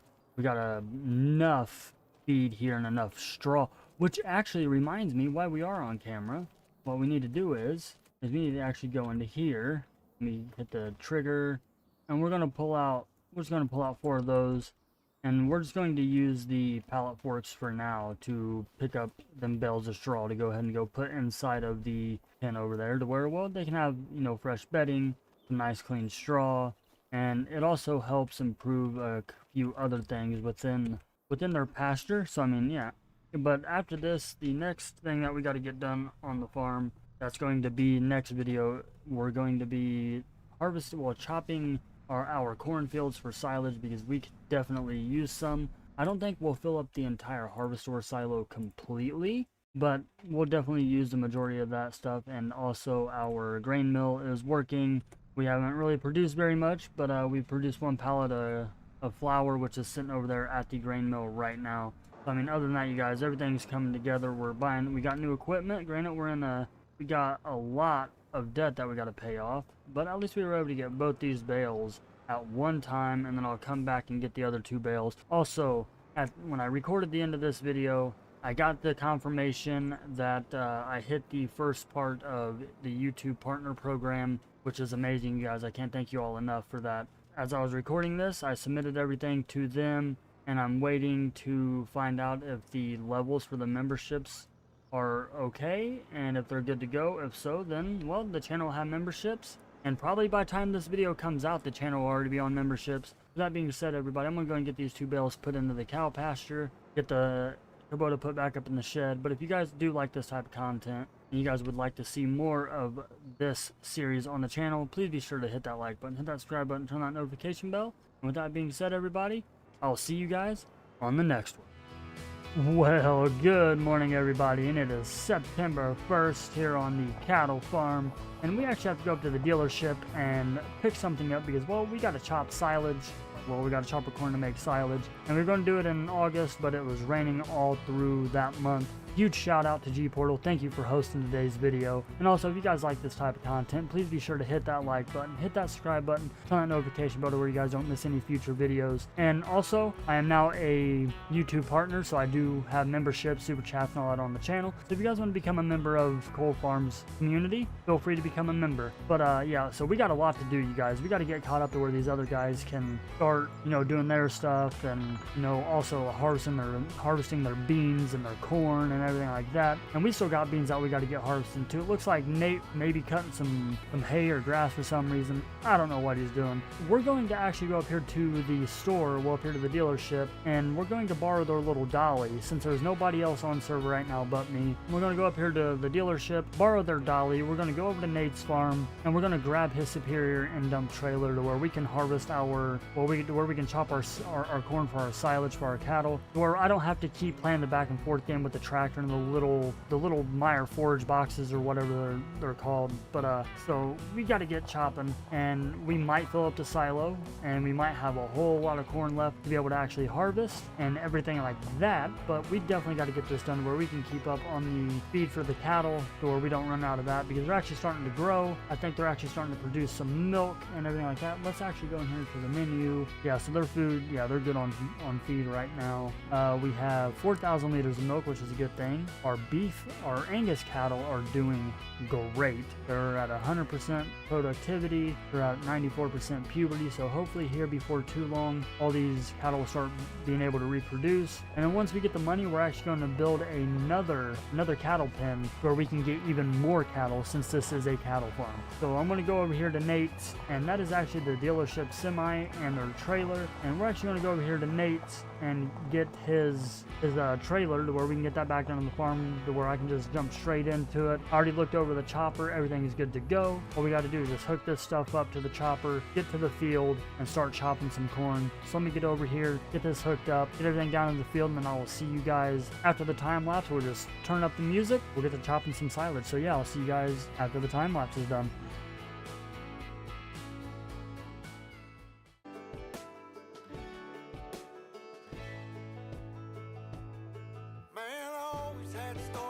City life and the crazy nights. Figure I should probably give it a try. Maybe check it out, see what it's all about. But the traffic was fast and the money was slow. The people I met you never get to know. I kinda miss this place I used to live back home. 'Cause up here it's Alrighty, so I did not expect that type of yield off this field for us silaging this corn. So what I'm going to do is I'm just going to run the chopper all the way through the rest of this pass. I'm going to go get the International hooked up to the blower. I'm going to go empty this out, and then I will come back, hook this back up to the forage harvester, and we'll keep going with the time lapse. I just wanted to let you guys know that I am aware that it is not spreading, well, that it's not putting any more chaff into the trailer. So if I keep filling up like this, we'll probably be able to fill up the harvester silo in no time. And if I keep going at this rate, I'm going to have to probably wait until Nate gets in server to see if he can help me finish this, because this is going to be a lot of chaff, you guys. And when I get it to starting to empty into the silo, I'll bring you guys back in, and we'll see how much we got from there. But that's only one pass down the middle and half a headland, and we've already filled that trailer up once. So yeah, we're going to get a pretty good yield. I didn't expect the UAN 32 to do as well as it did when we put it down. Our yield's not the greatest. Actually, let me go to yield. Our yield's not the greatest in some spots, but it's definitely yielding better than it did last year. So I may do another application of UAN 32 on this field, and actually do another one of our other fields with actual anhydrous ammonia, and we're going to compare the two. So this will be like a test plot with UAN 32, and we'll do one of these other fields that we own with anhydrous ammonia, and we'll go from there. So yeah, let me go down here, get this International hooked up to the blower, and start getting this emptied out, and I'll see you guys when we're starting to put this chaff inside the silo. Alrighty, so we're down here unloading it, and I know it keeps like going and stopping, going and stopping. It's because, well, the little Meyer forage boxes that I bought from Nate, they take forever to unload. This is honestly the fastest way, and the trigger's very, very picky. And we're probably about halfway done with that, but we're already up to 249,000 plus what we already had in there. So we might be able to fit that whole field into the trailer, well, into the silo. If so, that'd be amazing. And if we get close to being almost full, which is 755,000 liters, to get this to about right here, like a little over halfway point, we'll probably just harvest the other field and call it good. But yeah, let me finish unloading this, and I will see you guys back into the time lapse. And when we go to unload again, I'll probably just end the time lapse there completely, unload all this in there, or we'll just see what the day brings us, because it's still young. But yeah, let me just get this unloaded, and I'll see you guys again after the time lapse.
Alrighty, so we got the second load of chaff going into the harvester silo, and everything is working out good. The blower's working out great. The end dump's working out great. We got us a little rhythm going here. So what I'm going to do, you guys, I'm just going to go down there and finish off that field, and I'll let you know when we get done with it and when we get the last load of chaff from that field put into the silo. But right now, you guys, this thing's filling up quick. We're already at 338,000 liters, so I mean, we're going to have plenty of chaff inside this silo off of just that one field, and it looked like it stopped again. This trigger's a little finicky, so yeah, what I'm going to do is I'm just going to get this unloaded, get back down to the field, finish chopping it, and then I'll see you guys when we're putting the last load from that field into the silo. Alrighty, well, good morning, everybody, and as you can see, it is no longer August, it is actually October. I ended up pretty much filling up the harvester silo. Well, it's probably gone through a lot, but well, actually, no, it hasn't really, but we didn't do all the fields, but we did do almost a whole headland around that field. We got all field 21 completely chopped. I got the chopper put away, but what we're going to do is we're going to bust out and we're going to get some soybeans harvested first. We're going to get those out of the way because we have like 2 fields of soybeans and only maybe like a half a field of corn left, and I'd really like to get started on soybeans. I know Nate has started on harvest already, and so has Connor and everything like that, and I don't know if one of them guys gave me money to where I didn't go broke. I'd have to look at the beginning of the episode and the beginning of the video to see how much money we had, but yes, our first time using the 9670 STS, brand new harvester to us, has 6 hours on it. Hopefully I can make it out right here. Oh no, I'm gonna push the truck out of the way, but it's fine. The heck with that truck, it can stay right there. We'll just push it out of the way. Alrighty, so let's go ahead and get this pulled over here, let it warm up for a little bit, and then we're gonna hook the 8650 up to the grain cart, get it down to the soybean field, and we're going to start with 24 and get that one done first, and then we'll jump our way up to 15. So we'll actually park this right here, and oh, I did not mean to shut it off. Turn it on. Yeah, I'm gonna let that warm up and everything like that, then we'll get hooked up to the bean head and we'll get it out of here and everything like that. It took me a little while to get it through there, but I was able to maneuver it in here. Go and start the 8650 up, let that start running, and where's the button? Here it is. Get that open. Alright, so yeah, that's what we got going on. We got the silage chopped, or the corn chopped for the cattle. We're going to get started on some bean harvest. So let me get the grain cart and the 8650 down there, the combine, and then we also got to get our semi hooked up to the semi trailer. What I'll probably do is I'll probably go and put a sleeper on it because it looks a little weird with that truck being so small. But yeah, you guys, if you guys also, I'm waiting for the merch store to be able to go public and everything like that. We also do memberships, super chat, and stickers now on the channel. So if you want to become a member and support myself and the channel, go ahead and go get a membership. If you're ever in a stream, drop a super chat, but it's not required. No, I just figured I'd let you guys know about it. But yeah, let me get all this done, get all this down to the field, and then I will see you guys when we're down there at the bean field. Alrighty, so we were going to go down to the field, but then I realized when I pulled the truck up to the trailer that we had like 30-some thousand liters of corn. I'm pretty sure it was supposed to go to Nate, but you know, so we're going to go and sell it. We're not going to get the most out of it right now, but it will put us over the threshold of making enough money and everything like that. But I did see another field that I want to buy. So just quick update, we got this field all silaged and chaffed and they're ready to go. We got a headland around this field all the way up to here. We're going to finish harvesting that with the combine. But I've been wanting to get another grass field, so I think I'm going to pick up field 12 when we get the money, and if there's any crop in it, we'll harvest it. But I'm hoping by the time we pick it up and by the time we sell the soybeans when it's time to do so, I'll have enough money to be able to pick up that field, and we'll just cultivate it under, lime it, fertilize it, the whole 9 yards, and we'll go from there. I doubt I'm going to get a good yield off this field right here, but I know for our soybean field up here in field 15, when we put that UAN 32 on it, we should get a fairly decently good yield on it, and it's showing that our expected yield potential is 96%. So I guess we'll find out. But yeah, let me go and get the semi down there to the field, and I got the combine down there with the header. I got the grain cart and the 8650 already down there, and we're gonna have to stage this probably across the road or somewhere close. Yeah, let me get down here while we leave you guys in for a little bit while we're doing this, and then we'll probably jump it into a time lapse because I know I didn't really get much of the time lapse on the chaffing the corn, well, chopping the corn, but as you can see, I did go and chop around the headland right there, and I got almost all the way around. And actually, did I get all the way around? No, I didn't get all the way around. So yeah, I got halfway around that field right there. But yeah, let me get down here to this field and get starting on these soybeans. I'll bring you guys back back in. We'll talk for a few, and then I'm going to jump you guys straight into a time lapse, and the whole time lapse is going to be that field and field 15, or at least most of field 15, or until we gotta unload the truck and we don't have no more room for any more grain in this, and our grain cart is completely full. Alrighty, so we got everything down here, and we're going to go ahead and start this. Oh, why aren't you starting? Do I not own that? Oh, I need to unfold the harvester first. That makes sense. You know, if I actually unfolded the harvester, then I'd be able to turn on the header. That would help out a lot. So it should be unfolded now. No, nothing. There we go. Alright, let's go ahead and I don't think this should be toggled to soybean straw. No, it is not. And we're just going to go ahead and turn on GPS here. We're going to get this going. And right now we're averaging about 54% on the headlands. Oh, we jumped up to 71% there. So, I mean, we might get a decent yield off of this. But yeah, guys, what I'm going to do is I'm just going to go ahead and jump you guys into a time lapse. And like I said, this field and field 15, or at least mainly this field, we're going to do in the video because it may take a little while. Depends on how good the yield is. But yeah, I'm going to go and jump you guys straight into a time lapse. And I'll see you guys when we get done with this field. So I hope you guys enjoy, and let me know what you guys think of the series so far.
Alrighty, so the combine is about out of fuel, and I realized that when I lifted up the header at one point in time inside the harvester that the combine just kept going like it had a header on it, and like the header was still rolling. We're just going to go ahead and go straight to the other field and start harvesting them beans. I'm going to get everything brought down there. I'll bring you guys back in when we get everything down there and we start cutting open that field. And plus we got to wait for a train anyways. Sorry about all the camera moving and all that. I was just trying to keep the camera out of the tree line there.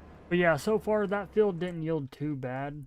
It actually yielded fairly well in some areas. Parts of the field yielded really well, especially here in the middle, especially the way that No Creek made the farm. Well, the map. The trees block a lot of the sun, take a lot of the nutrients like in real life. But yeah, let me wait for this long train to get by. I'm going to get all this stuff down to field 15. I'll bring you guys back in when we're starting to cut that field open. Alright everybody, so the combine's running good. We got it all fueled up, and this field is yielding about the same as the last one, and we actually fertilized and limed this field and we had it all good to go. I don't think this, like, the nitrogen's great, but the yield's not the best, but it is what it is. I mean, we'll eventually get the yield there. But I noticed, with this field being as big as it is, and Jay's busy, Connor's busy, and Nate's going to also be busy, and I'm going to be out here for a while, even with this new harvesting setup here. I got a good old friend, and he hasn't been around for a while, but he said he's wanting to come hang out sometime, and he goes by the name of Randy, so I'm going to go ahead and give him a call, see if he picks up, and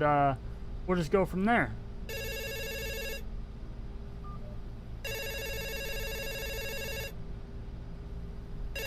Hello. Hey, it's Cole. What are you doing? Nothing much, brother. How you going? Oh, I'm doing pretty good. I'm actually in my new combine that I bought, because the other one was, a little on the small side, and I needed something newer. But are you around, like, the Kansas City, Missouri area at all? Actually, I am at the moment. Well, what's up? How long you plan on being in state for? I'm not sure at the moment, but I'll be here for probably another week or so.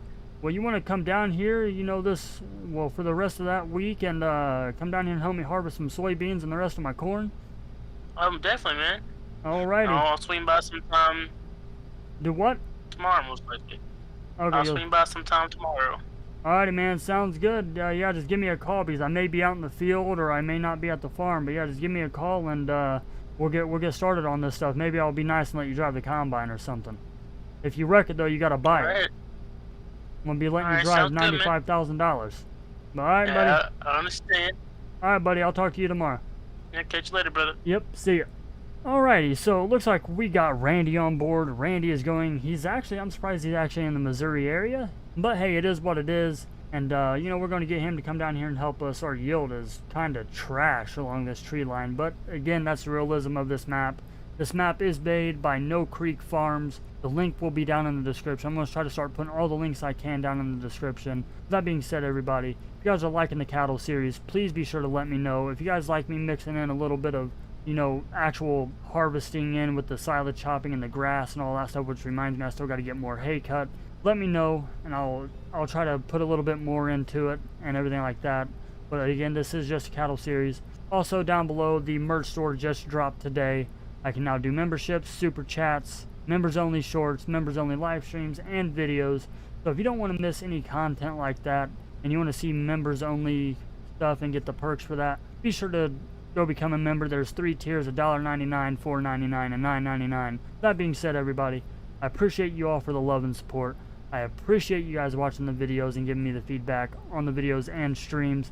That being said, I'll see you guys on the next one. Well, good morning, ladies and gentlemen. So as you can see, it is currently April 1st, and we are back here on Ray County, Missouri, on the cattle farm. We got to get a lot of tillage done, and we got to start planting. I know Nate is a little ahead of everybody else, and I'm pretty sure Connor's almost there, and we haven't seen Jay in a while. I know they just built some new stuff onto the co-op down there. I sold Field 21 like I said I was going to in the last video. So I ended up selling Field 21, sold it to the co-op, and I ended up picking up Field 47 and everything like that. And we still have all our other normal fields, but this field's already cultivated. Nate done it for us a while back ago. That's been seeded. This is probably ready to be cut again. Needs tilled up, needs tilled up, needs tilled up, and this one's good to go. We got quite a few fields to get done in front of us, but so we're gonna be actually demoing a new tractor and that new cultivator that Nate was using in the last video. We're actually gonna be demoing it and another tractor that we used to apply anhydrous. We're just gonna see how well it works. I got it all down here at Field 15, so let me get down here. I'll show you guys what we're demoing, and then after that we're just going to just jump right into it, kick on the radio, and get all this tillage knocked out of the way this video to where we can go and start planting. So yeah, we'll see you down here at the field. Alright, so here we are. We're pulling up the field. We're actually not going to park in the field. We're going to park across the street. Try not to break an axle or anything. There shouldn't be, I believe it, if I remember correctly, there's actually no one on the server. But if you guys do like this type of content, please be sure to hit that like button, hit that subscribe button, turn on that notification bell, and also, big shout out to G-Portal. Thank you for hosting today's video. And if you guys are looking to get yourself a G-Portal server, there's going to be a link down in the description. You'll get 10% off your first game cloud. If you want to continue having fun with your friends, like I do, go get yourself a G-Portal server. 10% using my link. Anyways, we got the John Deere 8370 on row crop top rules all the way around. And then we also got the 2660 VT John Deere disc. We're going to go ahead and get this field done and get our field 6 done and field 24 done. So we'll do this field first, this field, and then we'll jump over here to field 6 and we'll get that all out of the way, because I really don't want to waste any time and I don't want to spend any more money on any other fields. I know we got to sell a couple of pallets of flour, and the cattle should be doing pretty well. Yeah, the cattle are doing good. We'll have to make them up a little bit more TMR. They still have plenty of metal as well. Holy crap, our Angus are at $3,300. Let's go. Let's try to get these guys up to 100% to where they can start reproducing, along with the Angus cattle, get them up to 100% to where they can start reproducing. Let's just go ahead and jump right into this, and I'll see you guys after the time lapse is over.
Alright everybody, so that was actually a pretty long time lapse, to be completely honest. I had to do all kinds of stuff, you know, in here, and well, obviously the whole time lapse is together, but yeah, it's taken quite a bit. I mean, I want to say maybe almost like an hour for me to do all this. So I mean, but everything's coming along great.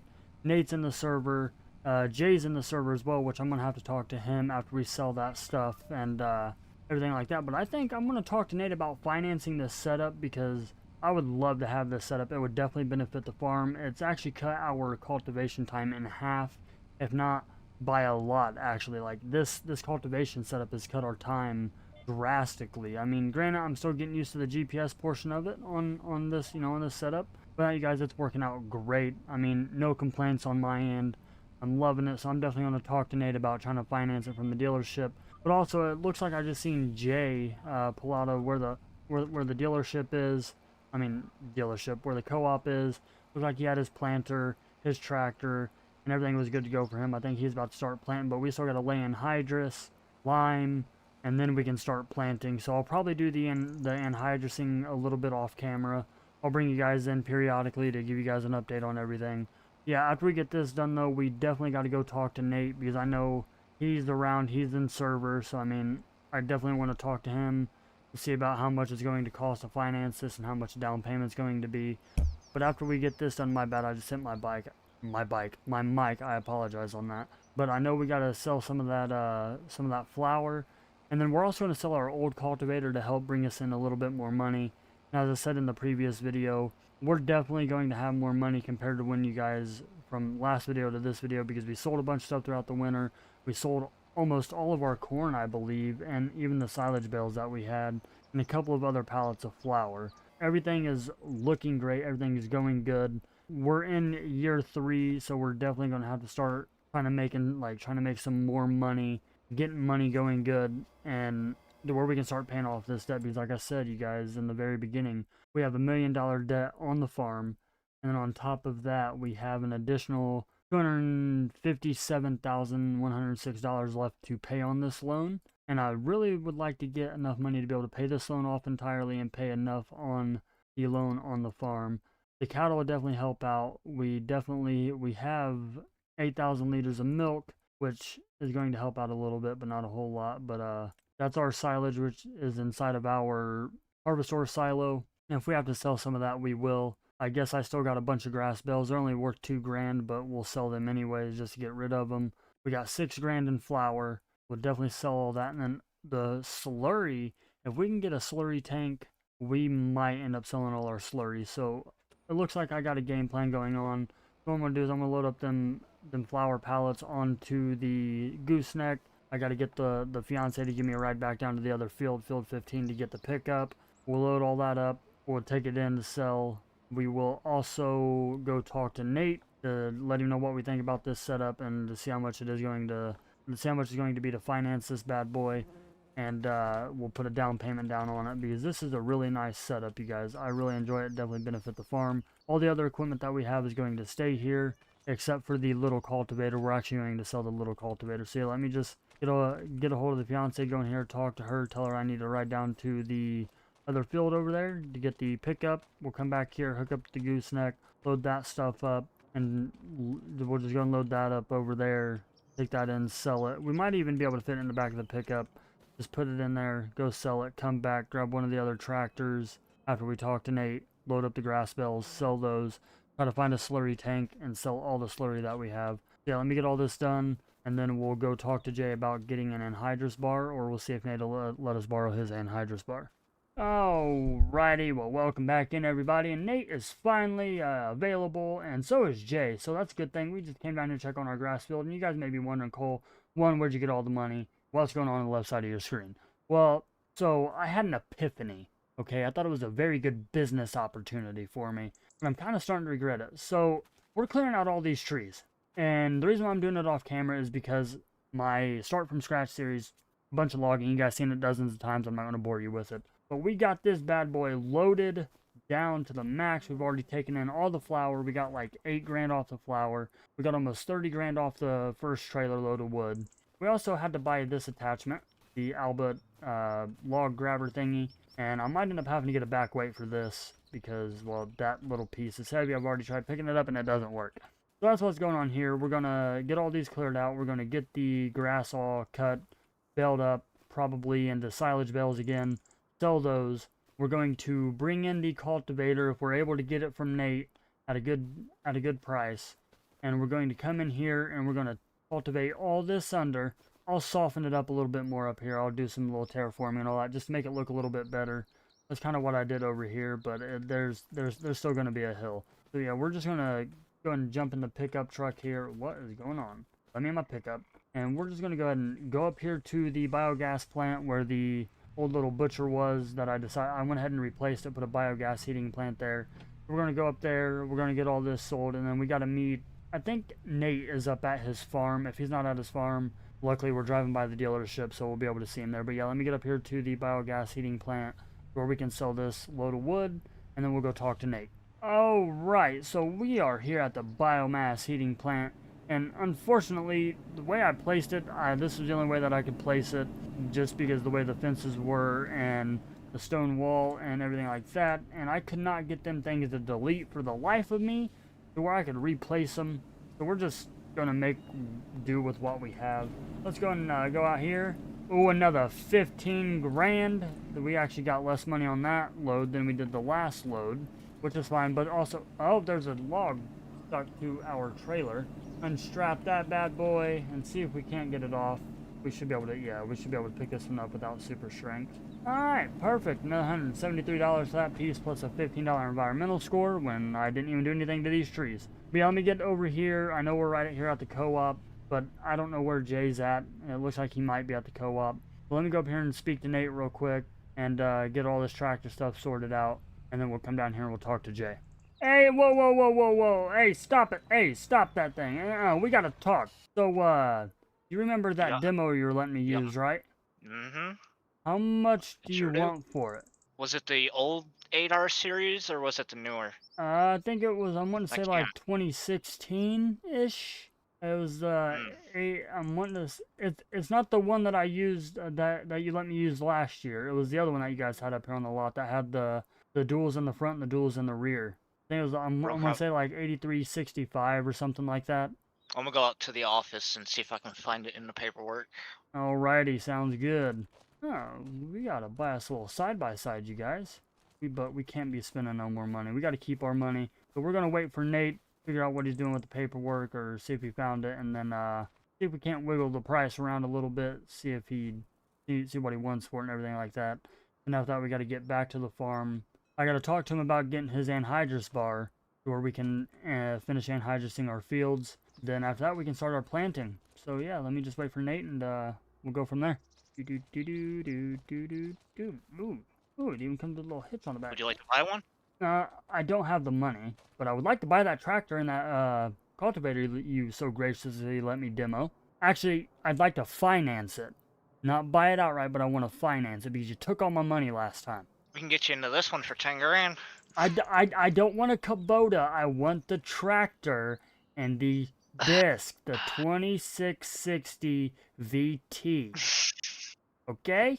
I don't want a Kubota. Granted, it would be nice to have one of these, you know, to where I'm not driving my pickup around all the time. But I just want to know the price on the tractor and the disc.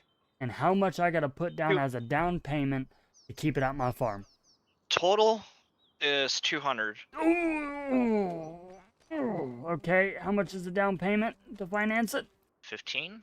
Dog, let me go write you a check. I'll be back. Okay, looks like we're gonna finance this bad boy from him. Get the paperwork started, Nate. Alright, let's write him a check real quick. We'll see after he gets the paperwork done and I write him this check. We'll go from there. Alright, so we just went ahead and just wrote him a $30,000 check to where we can go and pay for the first 2 months, and that takes care of 30 grand off that bad boy. Alright, did you guys, okay, here's your check, 30 grand. I went ahead and paid up for this month and the next month. Okay. So, I mean, where I don't have to worry about next month's payment, I can just go ahead and just worry about it. And I'll go ahead and take this home with me, too. I forgot my service truck was I'm gonna start charging you a lot fee for leaving your truck here. Hey, easy. I've spent a lot of money up here. Give a brother a break. It's only been up here for, I don't know, 6 months? Yeah, that's 60 grand I could have had at like 1,000 a month or something like that. That'd be 6 grand. Yeah, that'd be about right. But yeah, no, don't worry. I'll take it off your hands. Thank you. All right, let's get our service truck. Do you need anything else? Oh yeah. Speaking of which, do you still have your anhydrous toolbar and tanks? Always. You think I could borrow them for at least the day? I just got to get like 2 more fields fertilized and everything ready to go for planting. It takes like 350 horsepower. I should have a tractor big enough.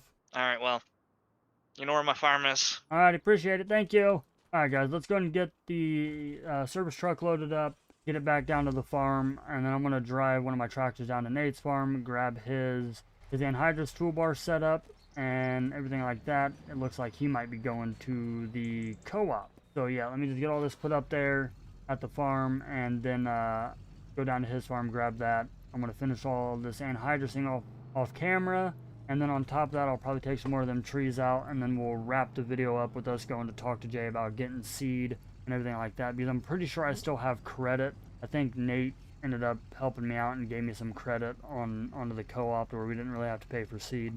So let me get all this done, and then we'll go down there and we'll talk to Jay, get all our seed and fertilizer, and, well, fertilizer is already paid for. I'll just have him take it out of the credit. Then we will get the seed, the lime, and everything like that, get all our fields ready to go, and then we'll start planting. I'll start planting one field at the end of this video, and then we'll finish all the planting up next video. So yeah, I need herbicide. Alright, how much are you looking to fill both things up? But it takes water. You have to mix it. Oh, so you're looking at the treatment Okay, deal. so if you look at the catalog. Yeah, I know what you're talking about. So you need to have the herbicide jug and the herbicide tote. You need the herbicide tote. Yeah. So I don't know if you could do something like that, or. Yeah, I could. I could get something like that done. I don't know how much it's gonna take. So, and then I'd like to stack it up top and on the bottom for, you know, extra, or if you could run out to the field. I don't know how that's gonna work, but. Well, we could easily put the tote right here too. Oh, hello, sir. Yeah, what's up, Nate? When did you get this thing? Last winter. Dude, this thing is nice, dude. It is. I wish I had the money for that, but unfortunately, I'm probably the brokest farmer around this county right now. Like, I mean, I only got 130 grand. I could get you a job at the dealership, part-time. I'll think about it, though.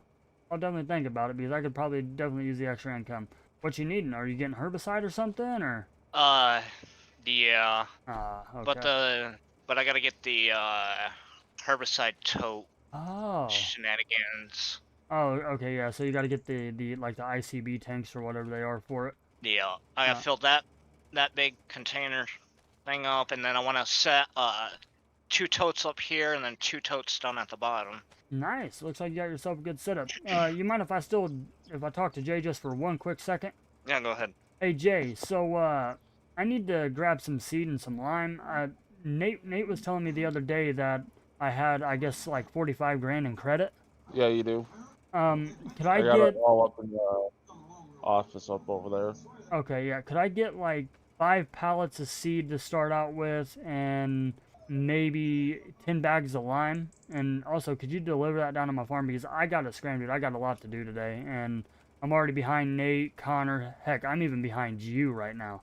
I still got to lime fertilize. I still got to go to Nate's farm, pick up his anhydrous rig. I'm so far behind everybody. It's unreal. Yeah, I can deliver that for you. Alrighty. What do you want to place on your farm?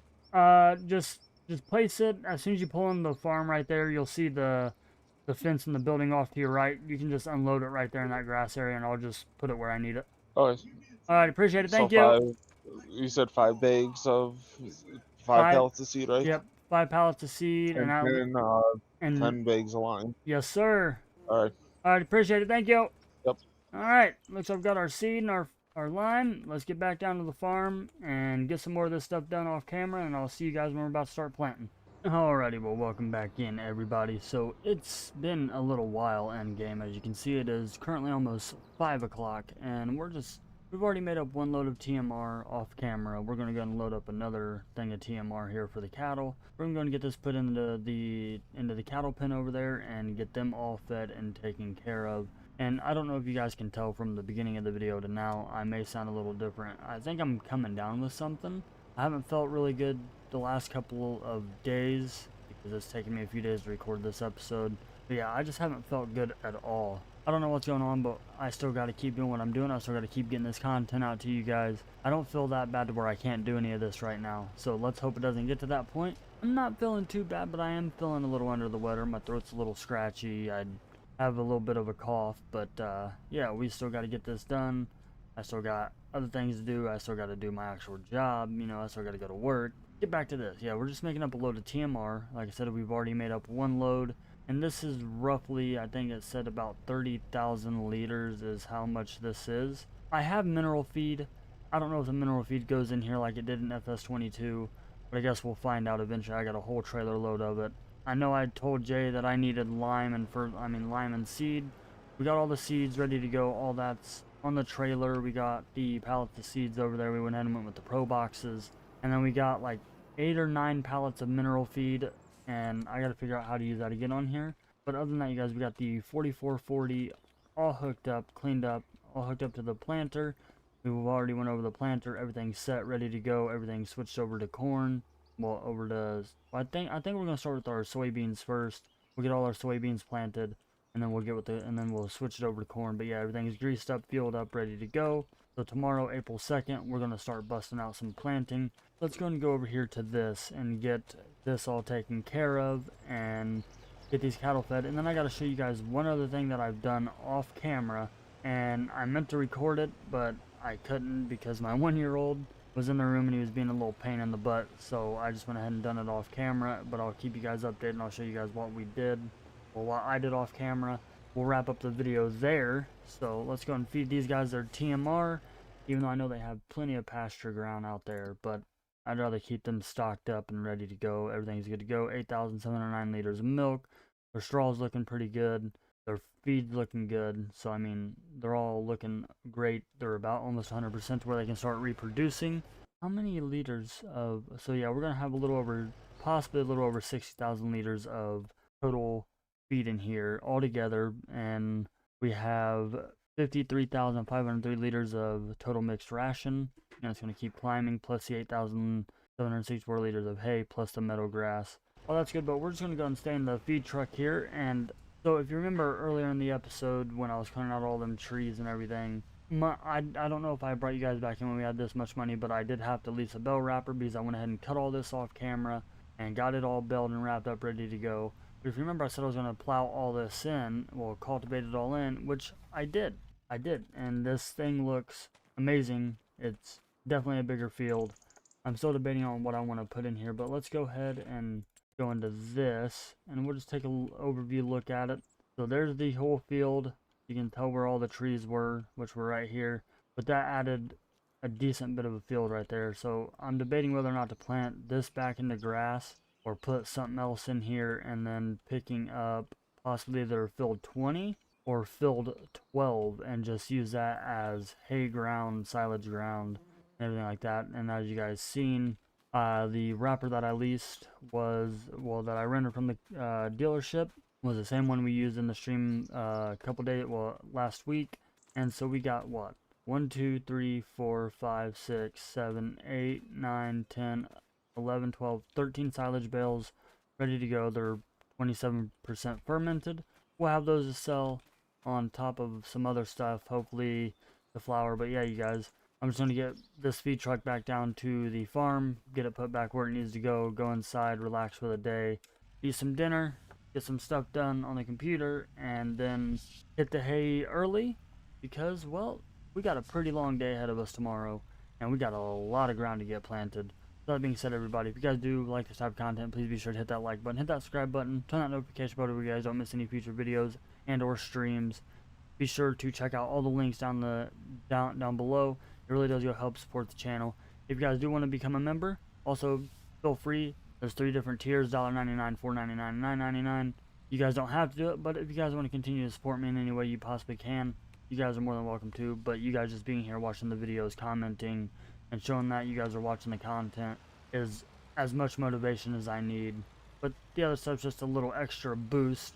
But yeah, you guys, I'll see you guys on the next video. Alrighty, well, good morning everybody, and we are back here on the cattle series, and it is currently October 2nd. Randy still has yet to show up here to the farm, and he said he should have been here a long time ago, but I do want to give a huge big shout out to G-Portal. Thank you for hosting today's video. If you guys do like this type of content, please be sure to hit that like button, hit that subscribe button, turn on that notification bell, so you guys don't miss any future uploads or streams or anything going on with the channel. As well, on top of that, we can do memberships, super chats, stickers, everything like that. Seems like Nate still has yet to move his mower. I know Nate is actually around and about. I just don't know where he's at. I did help him off camera, moving some of his stuff and all that, you know, like his moving stuff to his new farm and everything, because I guess he bought a new farm. Speaking of Nate, there he is. It looks like he bought a gooseneck and a skid steer, and it looks like he's going to his new farm. So Nate did sell the big farm over there, took all his buildings with him, and it's been the last couple of months when I was doing some other stuff, and as we went through, you know, the next few months, apparently he was building him a new farm. So let me get up here to his farm and everything like that. And he actually has a pretty long driveway, you guys. It goes down through here, up the hill, through some grass pasture, down along 2 cattle pens, and then through another grass pasture, and then all the way around the field, and it's tucked back in there. So yeah, let me just get up here to his farm and see what he's up to, and then we'll go from there. There he is. He's just whipping that thing. I'm surprised that, I hope he has that skid steer really strapped down on that truck, because if not, things are just going to fly off there. So yeah, let me get up here to his farm, and we'll see what he's up to. Alright, you guys, so here is Nate's other field and farm right here. You know, he spent quite a bit of money on this thing, from what he's told me. But like I said, you know, he'd end up getting a whole new house built. They tore down the other one, something about mold or something like that in it, but I don't know how that happened. Dude kept his house all clean, but he did get all his equipment down here. They took the barns and brought that all up here, and we put some stuff away. I helped him get the electricity ran. Now we just gotta find where Nate's at, and oh, that's not hard to find. You know, my voice cracked right there, but that's not hard to find, you know, especially when you see an orange Kubota just rolling out off of a trailer. Oh, look at that. There's Bo. That's his dog right here. He just got himself a new dog. So yeah, let's go up here and get a hold of Nate real quick, or see what he's doing. Hey man, shut that loud thing off. You're wasting diesel. Am I no? You are. Fine then. I'll shut it off. Good gravy. Now I'm stuck. Way to go, Nate. You got me stuck. You gotta remember, I'm pretty tall. Yeah, well, that's a tall person issue, not mine. Yeah, okay. So a couple of things. One, how you liking the new farm? Well, it's tucked off by itself. No one bothers me, so that's a plus. Oh, that's good, that's good. Second thing, you realize you have a tree branch clipping through your building? It's decor. Oh, so it's on the inside. Yep. You just decided to go out to a tree and rip a couple branches off and just say, hey, yeah, let me just stick them in my barn. Yeah, it's free. Oh, okay. Well, I'm glad you're enjoying it, man. How's the electricity working and everything like that, and all the sewer that we ran? No, it's good. Oh, that's good, that's good. So you told me that you wanted me to come down here for a certain reason? Yeah. So, finally got my paycheck for my old farm. Oh? Went to the bank, told them to send you your check, and it should be rolling in next half hour. Check? What check? Yeah, your 100,000 for helping. Oh, For okay.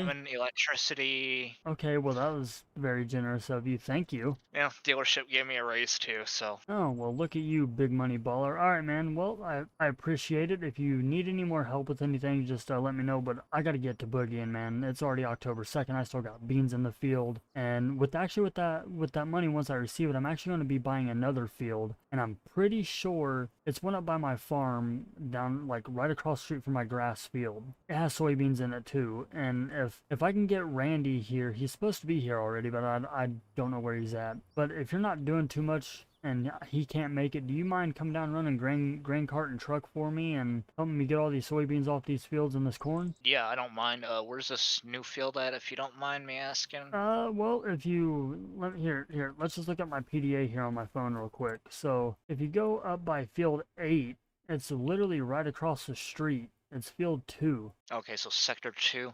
Yeah. Oh boy. What? I bought Sector 1. Oh man. Okay, well I can make some modifications because I know you have to go through my field in order to get to that field. Yeah, So and I don't know if you've seen when you were pulling in, I got my well, actually let's go over and take a look. I don't know what we're looking at, guys, but I guess we'll find out. Ooh, look at you, Mr. Fancy Pants 9RX. Is this the new, well, the 2660 VT that the dealership just got? Yeah, I'm demoing it. You gotta let me borrow it. You gotta let me demo it. Well, I'm gonna take it to Sector 2, and then I literally bought these two tractors at the same time, so I hooked this one up to my anhydrous rig Huh. that I'm borrowing. Goes good together though, man. Looks really good. I mean, probably after you head out from here, I'll probably be right behind you in the 9RX. So if you want to stop by and watch a little tillage tool in action, you're more than welcome. I might actually do that because it's still a little wet for me to get my beans off the field, but I do gotta go up there and at least make sure the combine's ready to go, check the oil levels and everything like that, and make sure it doesn't need fueled up again. He's almost ran out of fuel the other day. Yeah, I didn't realize it, but yeah, no, for sure, man. Yeah, let me get down there real quick and check on all that, and I'll get up that way. And what's up?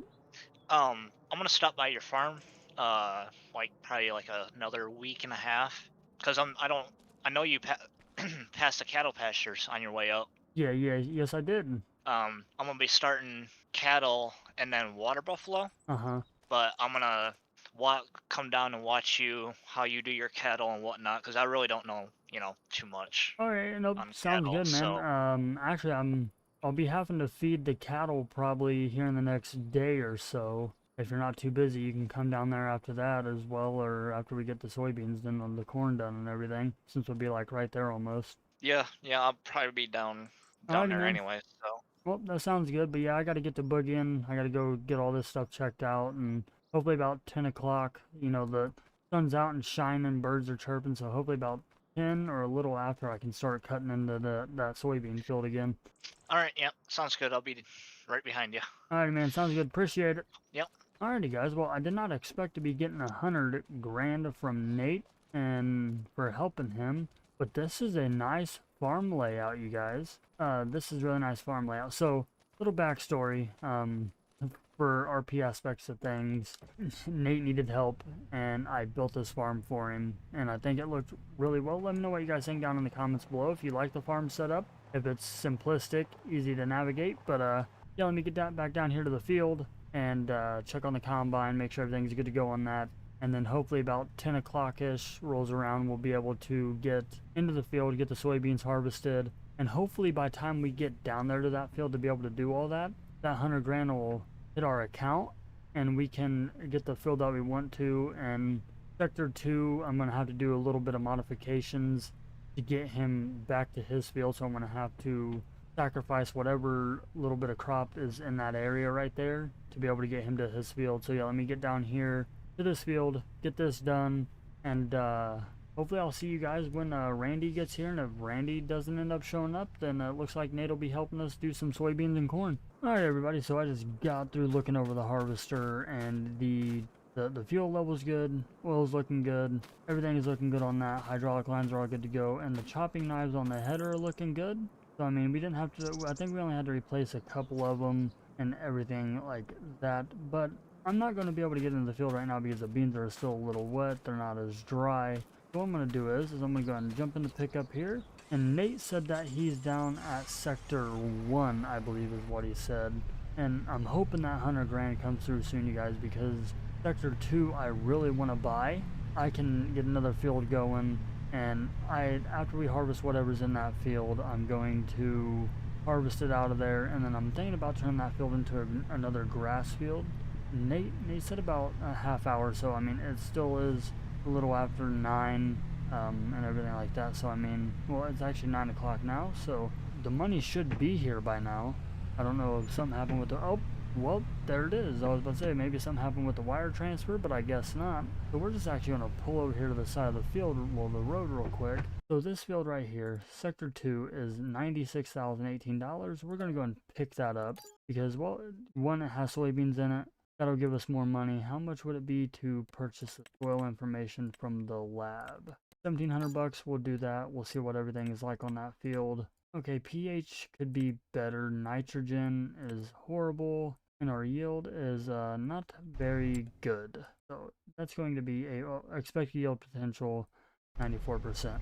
So anyways, now we're back down to where we almost were. So what I'm going to do is I'm going to get down here. I'm just going to hang out with Nate for a little bit. Check out this new tillage tool to where when it's time for us to do tillage, maybe we can use it or semi know how to use it. So yeah, let me get down here to this field and then I'll see you guys when Randy gets here. We'll introduce you to Randy and we'll get straight back into the field, into a time lapse and getting all these fields knocked out to get all this crop off the ground. Alrighty, so we went ahead and went back to the house and got us a little bit of breakfast because I was a little bit hungry, but I gave Randy a call while off camera and he's not going to be able to make it down here to the farm right now. So I just told him to let me know, when he's back around this area, and we'll definitely get him up here. We got a couple of things that have changed. So one of the other local farmers, they sold their property up here. Looks like they still got some stuff up here, but they sold it, auctioned off all the buildings. People came and got them, and then I guess they tore the house down. So I think we might end up trying to pick that up and making part of that into where we can put more cattle pens at. I don't know if we'll pick up field 20 right here or sector 20 and then sector 7, or if we're just going to pick up one or the other. I don't know yet though, but I know we need to get another grass field. I still got to get the rest of our stuff windrowed and baled up. I have not got that done yet, but as I done earlier in the video, I picked up field 12, so field 2, so we got to get that harvested, and we also got to finish up field 15. So what I'm going to do, you guys, is I'm just going to go ahead and jump in here, get you guys straight into a time lapse. We're going to get to harvesting some soybeans, and if I need Connor or Nate to help me, I will definitely get a hold of one of them guys and just have them come down and help. But I know a couple of them guys, some stuff happened with the server, so we had to go back a couple of game saves, and so now they're rebuying some of their stuff. But yeah, let me just go ahead and park the truck here, and we'll jump straight into a time lapse. And I haven't got the harvester started up for the day, so we'll start it up real quick, let it warm up, and then we'll just get straight into these soybeans. So yeah, I'll see you guys here in just a bit.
Alrighty, so we are making pretty good progress on this field, and parts of this field we're actually hitting 127, 126. I mean, the middle of the field's looking really good. We're filling up quite a bit faster now that we're hitting these bigger yields. And as you guys seen in the time lapse coming down the road back over there, that's Nate and Connor. Nate owns that field over there, so I mean, he's got some other soybeans to get out of the field and everything. But yeah, you guys, we're doing pretty good. I mean, we got the J&M filled up. We're gonna fill up the semi and all that stuff and get it taken in. I'm just going to sell these soybeans straight off the field, and I'll go and give you guys a number after I harvest these soybeans, and then I will I'll bring you guys back in if we fill that truck up from the last field and this field. I'll bring you guys back in when we sell them soybeans. We're going to sell these straight off the field, and then after that I do got to get a hold of Nate and ask him about possibly renting an auger and a gravity wagon to where I can use the auger to put our corn into the flat bottom bin over there, because I don't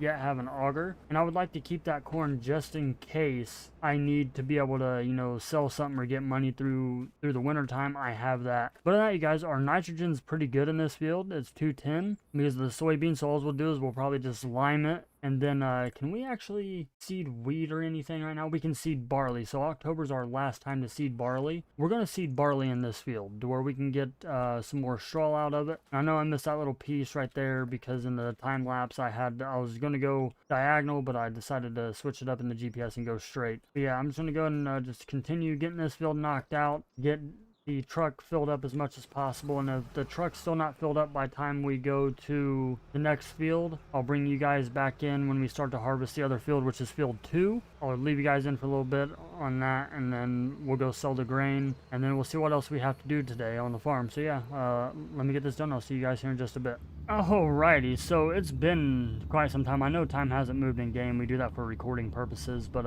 actually in IRL, it's been probably a good 20-ish, 30-ish minutes, maybe 40 minutes since we got that last field done. Well, since we got field, I think it was field 15 done. But we got the trailer all filled up here with that field and the other little one. So what we're going to do is we're going to go and sell these soybeans and see how much money we get out of them. We should get a decent amount of money out of these soybeans, and plus the one coming out of field 2. And then after that, once we get all these soybeans out of the way, we can go ahead and get knocked over to corn and get the rest of that cornfield out of the way, which is field 6. And I mean, so we made 21, almost 22,000 off the first hopper. So we should make roughly another 22,000 off the second hopper, and then plus all the other soybeans that we have. And then, like I said earlier in the video, I'm going to get a hold of Nate. I'm going to get a gravity wagon and a auger, and I'm going to put all the corn inside of our flat bottom bin to where we can keep that through the winter just in case we need to get some money. We have that corn there to our disposal to be able to sell to continue getting some cash flow coming through. I found out, like I was said earlier, Connor actually sold his farm up here, bought Nate's old farm, and obviously Nate is back here in his little corner. Jay's down here. So I'm thinking what I'm going to do is, if I can get the 700,000 and a little bit more, I'm going to buy this field right here. Right now it's owned by the town, and along with field 35, those are both owned by the town and everything. But I'm gonna buy that off of the town right there. I'm going to put a cattle pen. I'm gonna cut it like halfway off, like right here. I'm gonna put a cattle pen up in here, fence all that in as a cattle pen, and then I'm gonna put another one right here, bring the fence around down along this field that Connor created, put another cattle pasture there, move the cattle from here. I'm gonna put the Angus up top, dairy down on the bottom, move all our stuff over there for the cattle, even the fermenting silo. Over here we have butcher mod in. I'm gonna place a little butcher building down right here to where we can take the Angus cattle and start butchering our Angus, where we can also sell that down here at one of the farmers markets or one of the businesses down there. But yeah, let me get down here to get all this stuff down here to the field, and I'll bring you guys back in when we're about to start harvesting that soybean field. So yeah, I'll see you guys here in just a few minutes.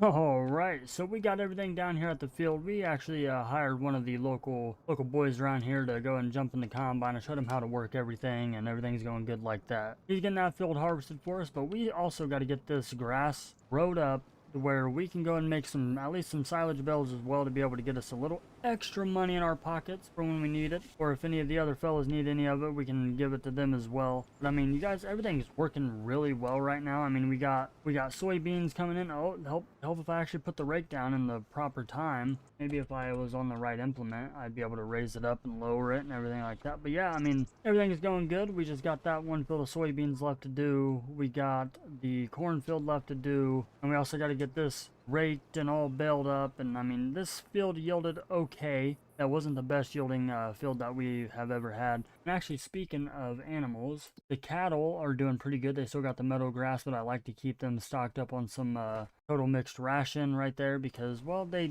need it. It gives them benefits, and I actually need to talk to the co-op to see if they can get some mineral feed as well, because I need to start putting mineral feed in to their TMR mixture as well, because it'll help out a little bit more. It'll balance everything out, give them a really good diet, give them some good food, some good quality food that is grown by their owner. But yeah, like I said, let me just turn around here real quick and I'll show you what I meant earlier by the by what I want to do with the butcher and all that. So let me just stop this here, turn it off. Let's pull up the PDA here real quick. So we own this field right here, and we have our cattle pen in this area. So now that I can zoom in a little bit more, so right here where all them buildings were sitting at, I want to put both cattle pens like right here or in here to where I can be able to move around and drive and feed them and all that. So the fence is going to come down, come along, go like this, all the way around the edge of this field, all the way back up, and then connect, and then the other one's going to go right here down along pretty much the outline of this field and all the way back up. And then the rest of this will just seed in grass or alfalfa or something like that, because I'd probably want to start getting into some alfalfa hay here for our cattle. Other than that, you guys, everything's going good. It sucks that Randy couldn't make it, but he'll be here sometime. You know, he'll definitely stop by and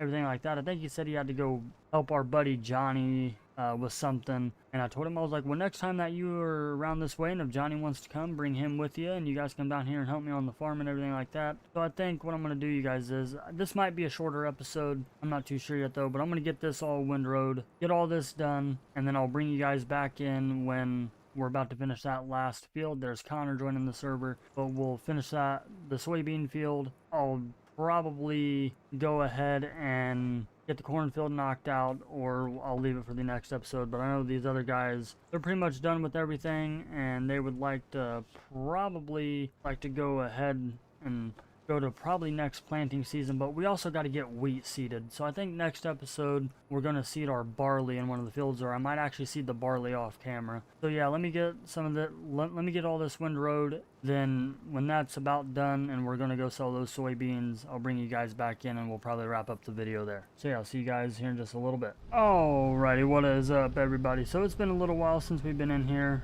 Granted, again, time's been 9 o'clock for God knows how long now. But we're just getting in here and we're going to finish harvesting this corn. The grain sample looks phenomenal, looks great. We're getting some pretty good yields here in the middle of the field, some of that nice solid green that we'd like to see right there. But I'd like to get this field up a little bit better, and we're hitting 120 bushels or percent in parts of this field. We do have Nate actively on the server right now with us as well. He's on field 13. He's putting anhydrous down and all that stuff. I'm going to wait until the beginning of the year next year before we start planting. I'm going to say probably like around the beginning of March areas when I'll start doing the anhydrous. But we do got a active worker on field 2 seeding some barley. Other than that, you guys, we got everything else done, and this 8-row corn head with this STS is working out great. I couldn't ask for a better harvesting setup for this series and for this field. But I went ahead and I'm going to make all this into corn stalk bales where we can get a little bit of extra money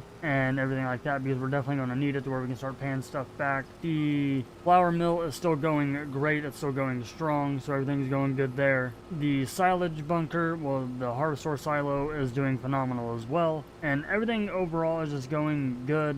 With that being said, everybody, I really don't have very much more going on besides us getting this corn shelled and harvested, and I'm going to bale these corn stalk bales up off camera and go ahead and sell them. We'll have a little bit more money by the next time you guys see us by the next time I see you guys in a video, because we'll have flour to sell. I went ahead and cut the grass field one more time, got it all windrowed and everything, like I said earlier in the video. Went ahead and baled it all up, made silage bales out of it, so we'll end up end up selling those too. I'll either do it on a video or off camera. It just really depends on where I'm sitting at that point in time, or what I'm doing at that point in time. So what I'm going to do, you guys, is I'm just going to finish getting in here, getting the rest of this corn picked out of this field, getting it all done and ready to go. And I might as well just actually go ahead and unload the combine real quick, because I want to make a up and down pass, well, a land where I can go ahead and just start going up and down. And also, I know we got to pay back the loan for the farm on top of the other loan that we took out for the equipment and everything like that. But I also want to start upgrading some equipment. I think we're going to keep the harvester. We might get a little bit bigger header for everything for when we need it. The semi and the trailer staying here. The grain cart's going to stay, but I think we're going to probably trade in the 8650, or go ahead and keep it just in case we need something, just in case one of our other implements or one of our other tractors break down. But most of the equipment that we have we're going to keep, but I would like to get a bigger tractor, you know, something with a little bit more horsepower behind it other than this 8650, to where we can, you know, pull a bigger cultivator, because I know I'm going to upgrade the cultivator big time, at least something a little bit bigger, especially with the fields that we have already. And I'm also thinking about selling field 21 to the co-op and picking up field 47 and possibly 7 and maybe even 20. And then after that, I'm going to be done buying fields, unless I feel like we need more fields, because we definitely got to get these loans paid off. But with that being said, everybody, this is Cole Farms. I hope you guys are enjoying the cattle series. If so, let me know down below. Leave a comment, leave a like. If you're new to the channel, hit that subscribe button. We are on the road to 2,000 public subscribers. Right now we're at 1,502. I can't thank you all enough for the love and support you guys are showing the channel. You guys are amazing. I will see you guys on the next one. Alrighty, welcome back in, everybody. And like I said, it's going to be the same day as the last video, you know, on this series, to where we can get our plant done and all that. We got everything else done that we needed to get done while I was in server today. Last night, technically, is when I finished that other video. But we got the bales wrapped, got them windrowed, picked up. They're back at the farm on the trailer. Everything's good to go. We got all the fields limed, fertilized, ready to go. So there's nothing to do on that. Nate also came down and helped me roll the grass field. So it should be good to go till it grows up. Then we can put another layer of fertilizer on it. But if you guys do like this type of content, please be sure to hit that like button, hit that subscribe button, and turn that notification bell to where you guys don't miss any future uploads. Also, want to give a big shout out to G Portal. Thank you for hosting today's video. So now let's get into the goodies. We got to get to planting, guys. We are really far behind everybody. We're far behind Nate, Connor, and also, cool thing is, Jay actually joined us today for a little bit. I got on here, got some miscellaneous things done on the farm, and then I also helped Nate get some of his stuff done to where I can go and record my video. But other than that, you guys, everything is working out great. We got the planter all pulled out. It's all set up and ready to go. We got it hooked up to the 4440, and we're just going to park the good old Ford right here. And another thing, when I first set this truck up, it didn't allow me to make it a dually, but I think now, since it'll allow me to make it a dually, I'm going to do that. But the first order of business of today's video, before we get to planting our corn, we got to go feed some cattle. So let me just, here's a little door right here. We got to get in here, get the old TMR. Actually, we can't feed the cattle right now. They should have plenty of food, plenty of feed, 10,184 liters plus the grass pasture. Yeah, we'll be fine. I do got to get a front loader attachment for either this tractor or get a skid steer. So let me just go ahead and just jump you guys straight into it. We're not going to waste any time. We're going to go and start planting some corn, and we're going to start with the field right here next to the farm and get it out of the way. And I'm going to put all the fields that we're going to do corn in, well, that we're going to plant in corn, I'm going to put them all in the time lapse. And then we may end up saving one field for soybeans, which is probably going to be field 15, because I feel like 21 and 6 we should be able to get plenty of silage off of. And if we end up filling up our harvester silo with silage again, well, with chaff, we will just keep it going, and I will just make another video. Well, obviously I'm going to make another video, but I'll put the rest of the corn into the one grain bin that we have over there, or even the ag bag. So let's just go and jump straight into it. Get it on. Let me turn on some music, jump you guys into a time lapse, and I hope you all enjoy.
Alrighty, so I hope you guys enjoyed that there time lapse of us getting both of them fields planted, ready to go to where we can get the silage chopping and possibly have to harvest some of it. I was contemplating during the time lapse on whether or not to plant soybeans into this field, but after push came to shove, I realized that that'd be my best bet until our cattle, until our Angus cattle start reproducing into other cattle to where we can actually get some money from them as well. So this may be the only year that we plant soybeans, or we may go another year planting soybeans. It just really depends on the cattle, because I really would just want to focus on that aspect of this series of just doing cattle and nothing but cattle. But right now we're going to just do this one field of soybeans for now, put it in our grain bin, and then just see where it goes from there. Hopefully our cattle start reproducing. I know our dairy cattle have produced 472 liters of milk, and they have no straw in their pen. I gotta put straw in their pen when we get back. But after I get done with this field, I'm going to go ahead and go over and get them some straw. But let me give Nate a call. I know he's pretty much done with everything. I'll see if he wants to come down here and help me get this field knocked out with soybeans and everything and all that stuff. So let me just go and undeafen here real quick and see if he's on the radio. Yo, Nate, you got your ears on? Go ahead. Hey, are you very busy? I know you just picked up them sheep. Do you have them all straightened out and everything? Good to go? Oh yeah. If you're not doing too much, you want to grab your planter and possibly come down here and help me knock this field out real quick. This is my last field I got to do. Which field are you in? My biggest field that I actually had to harvest last year. So the northern. Yeah, the one up there. It's field 15, right across the railroad tracks from your farm. Okay. Yeah. Yeah, and I'm planting soybeans. I had no choice to this year. Oh, why? Well, considering the bank account's $82,456, my cattle haven't started reproducing yet. I only got 472 liters of milk, and I almost went bankrupt, but thanks to you buying that corn, it saved me a little bit, and then with me selling them 2 Meridian flat bottom bins, I was able to get a little bit of money back. I gotta do what I gotta do this year at least. Hopefully next year my cattle will be going pretty well, and I'll be able to actually I'll be able to focus just on that right there. And I'll have to worry about planting soybeans anymore. Right. Yeah, I'm on my way. Alrighty. So I'll be Sounds there good. in like 2 minutes. Alrighty, sounds good. Alrighty, so it looks like we got Mr. Nate coming up here to help us plant this field. He's got the same planter I do, except for his has fertilizer tanks on it. Mine don't, because, well, these, as you guys seen in the time lapse in the last episode, these fields are going to do great with fertilizer. All but that one. I didn't get to do that one with UAN 32. That's my grass field, so I mean, it is what it is. But yeah, I mean, other than that, you guys were going good. And after we get done with this, I do got to run up the dealership. I talked to Nate. He's the sort of the part-time dealership guy right now until one of the full-time guys gets back from vacation. And he's going to, I got to meet him up there later after we get this done, and I'm going to try to buy, some sort of vehicle or telehandler or something like that to be able to load our bells into the TMR mixer, because we can't lift them big old things. So let me get this field knocked out, and I'll see you guys when we're heading up to the dealership.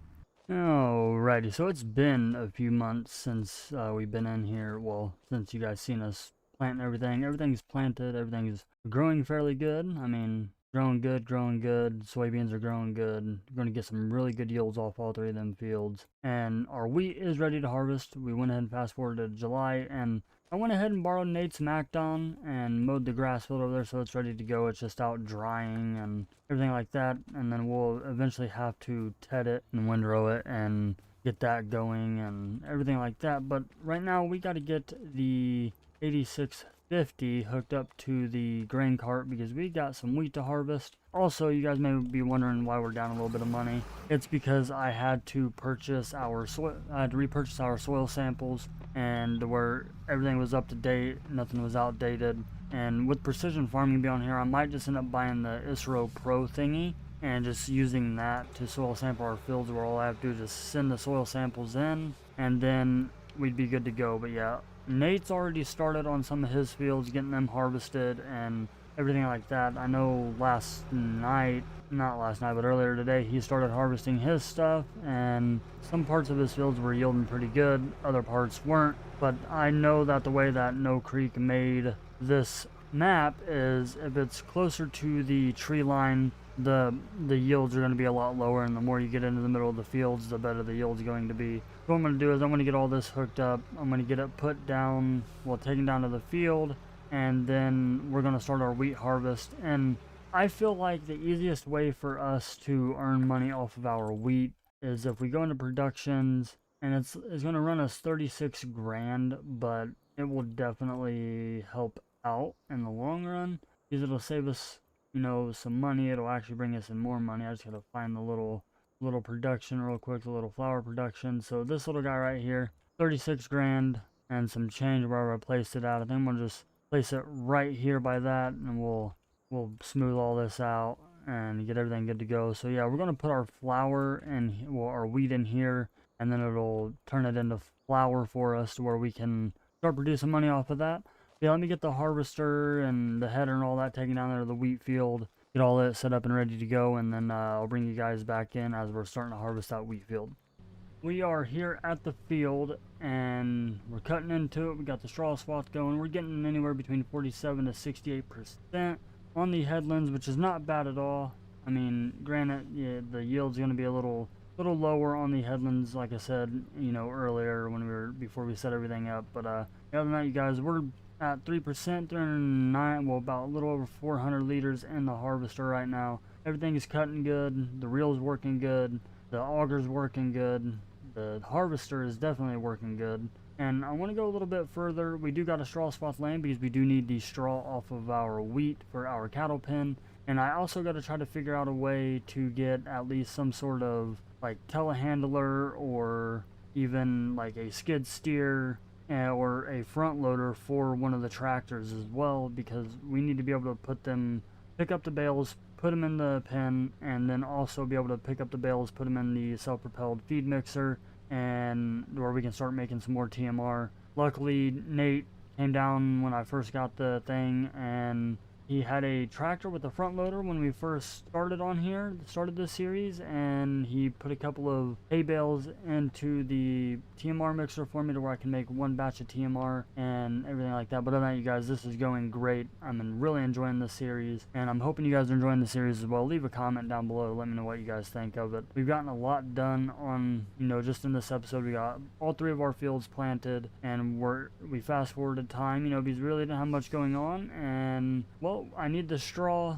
and I need the wheat as well now to be able to put into our little production facility to make flour out of it and get us another source of revenue coming in and income to where we can just keep up on the money instead of going into financial debt. But if I want to buy some of that stuff, I already know I have $1 million loan out for the farm, but I might have to take out a little bit more of a loan to see if I can go up to the dealership and buy a telehandler, a front loader, or even, you know, like maybe even a wheel loader to where we can be able to load our bales and everything. I also want to get a skid steer because it'll help out, you know, just moving bales, you know, around the farm and moving them just from the barn. Like if they just need a singular straw bale, I can just pick it up with the skid steer and put it in there. And also a skid steer is a good thing to have on a farm because, well, you know, lifting bags of lime seeds for pallets of seed and everything, you know, to be able to just move it around the farm. So we definitely need to get a skid steer as well. But other than that, you know, we're up to 18% in the harvester. The gleaner is doing really well. And let's actually just lift up the reel real quick. Let's jump back behind the harvester here, walk back a little ways, and it's really hard to see the straw swath, but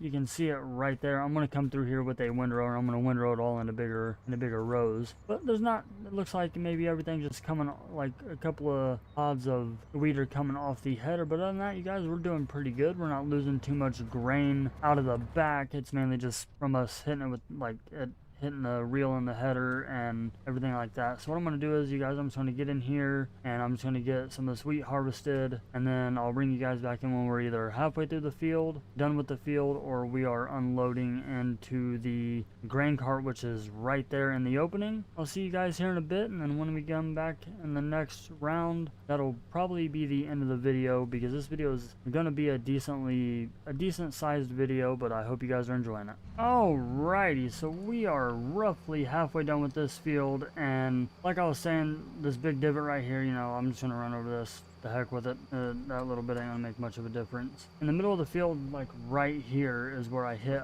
like 118% yield. And filled up the hopper for the first time, and what I'm gonna do is I'm just gonna unload it into the grain cart, and then I will see you guys after we get the field done. Alrighty, so we finally got that field picked of the wheat. Everything went good. We actually done pretty good on yield somewhat.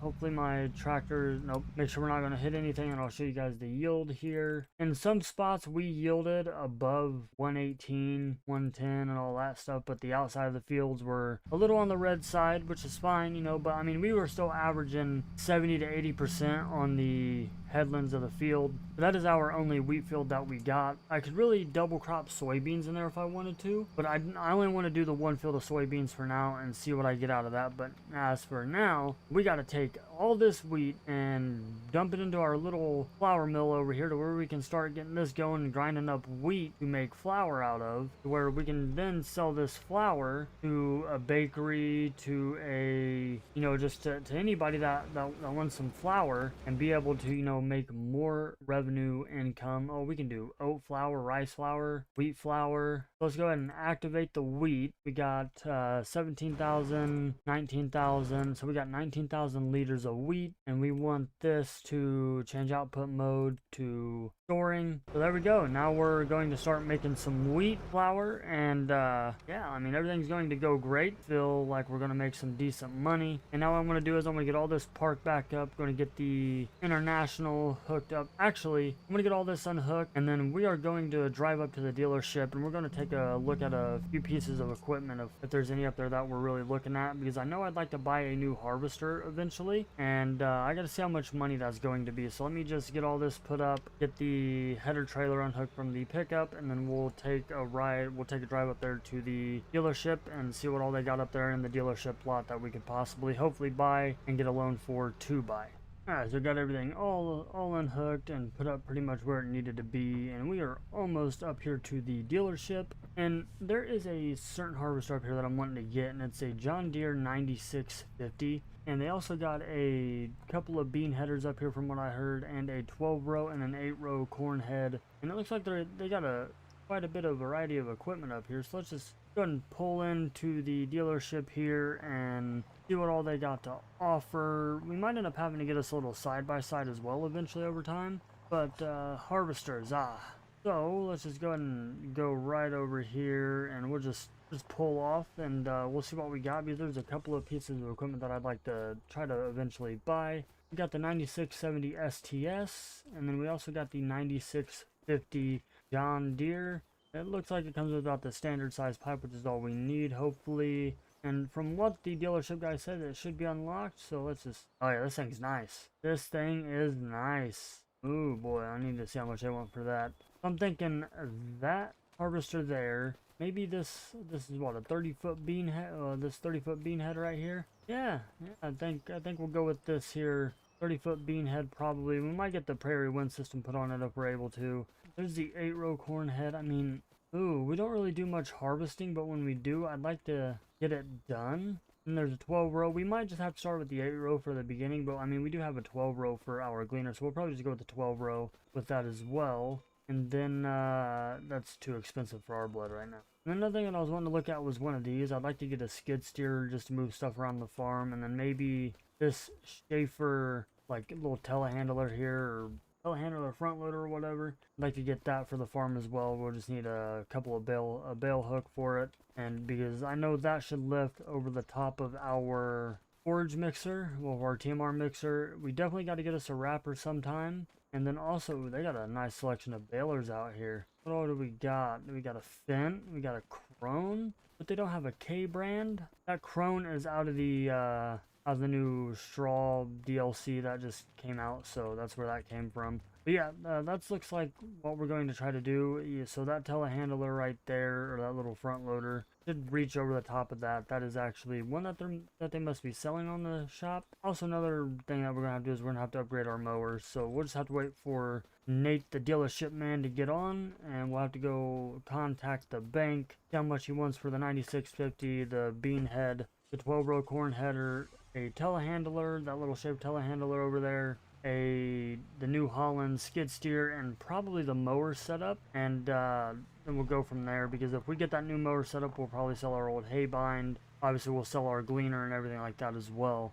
Let me get back down to the farm, because we got to get some hay raked. Well, we got to get some grass raked up into hay. It's been drying for a while today, so I mean we should be able to good to go out there and just go and use the old trusty Farm King rake to do the raking and the heading all at the same time. And then next episode will be us starting to bale that up and getting it all put into the barn, and hopefully next episode we'll have all that stuff. We'll be able to go buy it, sell the old stuff, get it all back down to the farm. And then I'd like to do some upgrades to the pickup. I'd like to make it a dually, because I want to get a gooseneck trailer to put on the back of this to haul some of our smaller stuff. But yeah, let me get down here to the farm, get the mower hooked up, get the windrow tedder hooked up, and then I'll see you guys at the field.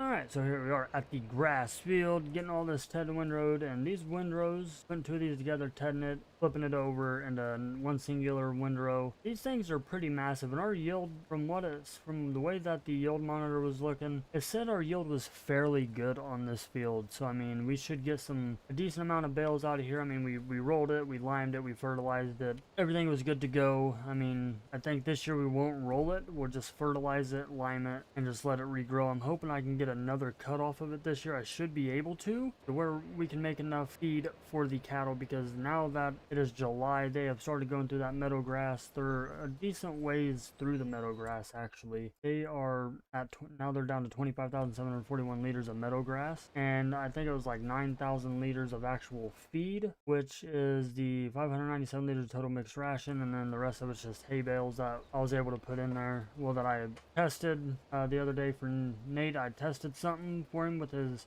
sheep pasture, and it didn't work, so I ended up having one of his hay bales in my TMR mixer. I just took it, put it in the cow pen, and was able to just use that. He told me I could go and keep it in there, because there was really no way for me to unload it into either of his pens. You know, he had at the time pigs, but now he just is down to the sheep, and he's actually making quite a bit of wool from it so far. What I'm going to do, guys, is I'm just going to go and get in here, shut the camera off, get this field all windrowed up and headed, and then I got to, if one of the other guys have a rake on the server that I can use to be able, well, a rake, a windrow, or whatever, to see if I can use it to go back there and rake up all these straw in the wheat field into bigger rows, where we aren't having such a tough time getting all that stuff baled up and everything, instead of looking for them little windrows. But if you guys are liking this series, you guys, please let me know down in the comments below. And if you would like to see it continue, be sure to hit that subscribe button, hit that like button, and sharing and commenting doesn't hurt either. But with that being said, everybody, I will see you guys on the next one. Alrighty, well, what's going on, everybody? So I originally had the part of this video recorded already earlier, like in the series, and for some reason my mic audio did not pick up on OBS, and that was my fault. So we're just going to go ahead and record it now. As you can see, it is October 1st, and which means it's time to harvest. We did do a few things off camera though. Nate came down and he helped me finish up field 2, got all the barley out of it, got it baled up, replanted in soybeans. We got to get ready to cut this grass, and then we also went ahead and chopped some silage. And what I'll do is I'll throw a picture up right here to show you guys. It'll just be a quick picture of us chopping the silage, but he did help me with that, so thank you, Nate, for all that. But if you guys do like this type of content, please be sure to hit that like button, hit that subscribe button, turn on that notification bell where you guys don't miss any future videos and or updates on the channel. I just want to give a huge shout out to G-Portal. Thank you for hosting today's video. So we went ahead and we got the 8370R hooked up to the J&M grain cart, and what we're going to do is I'm just going to go and drive this down to the field and get all this stuff down at field, I think it's 47, and I'll show you guys another thing. As you can see, the harvester, something happened with the game save, so I had to get a new harvester, but everything's going to be the same, it's just a brand new harvester. Let me get all this down there to the field, and I'll show you guys what we got going on today. We're going to just start jumping into some corn harvest. Yeah, let me get all this down there, get the truck down there, and while I'm doing all that, I am going to go and throw you guys into the time lapse of me planting the fields that I done before October 1st.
Alrighty, so we are down here at the field, and our yield is not very good on this field. I mean, we just bought this field last year in game. We haven't been able to really work the ground. We're hitting some good green spots. I feel like closer to the middle of the field will be perfect. But yeah, as I was saying, the combine, we got ourselves an S7600, courtesy of Nate, because our STS, for some reason with the mod, it didn't want to work properly. It kept crashing the server. I realized that I couldn't fill it up with fuel. He just went ahead and brought me an S7. We're hitting 80% right there, 119, 25 point something per hectare. That is not bad yield, you guys. I mean, look at that solid green down there in the map. That is the yield that we want right there. We're getting amazing yield right here. The harvester is filling up really fast. Let's go and go in interior view here. Now, this is a nice combine, you guys. Like, I wasn't expecting to go to an S7, but unfortunately I had to go to an S7. I mean, we had other harvesters up there, but Nate went ahead and brought this one down to me, and I decided to go ahead and use it,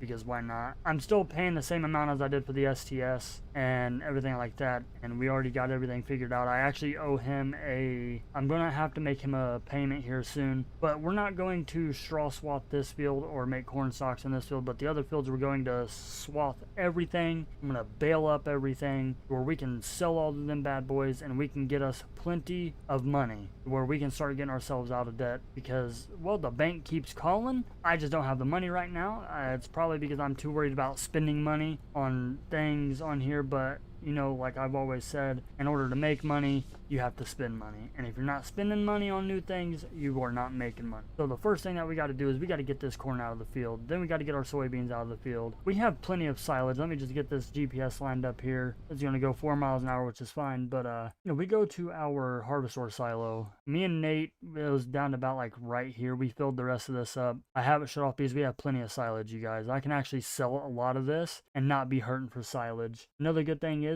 our cattle. They had babies. I'm waiting to see if the prices of these Angus go back up, and I want to actually put another cattle pasture somewhere. I just don't know where I'm going to put it yet. Thought about picking up field 7, put 2 of them in there, but we'll just have to find out and see. So yeah, I'm just going to go ahead and get this field knocked out of the way, get this field harvested, and then the next field we got to go to that is corn is field 24. I'll time lapse that field right there, and then after we get all our corn done, we're going to go ahead and switch over to soybeans, which will be field 15, field 6, and field 2. And yeah, we'll just go from there. It looks like Connor's on server, so he's getting some of his stuff done. Again, we're hitting that amazing yield, 127% yield bonus, almost 30 tons per hectare, and it's right here in this little pocket of this field, you guys. So I mean, we're going to get some decently good yield out of the middle of this field. Will I be able to fill up the truck? We'll see. But I actually got to get a hold of Nate because I need an auger to put the grain inside of my silo, and whatever I don't feel like putting in the silo, we're just going to go ahead and sell off and everything like that, because I like to get us out of debt, because we still owe the bank here an additional $203,000, so we might actually be able to pay some of that off, especially if we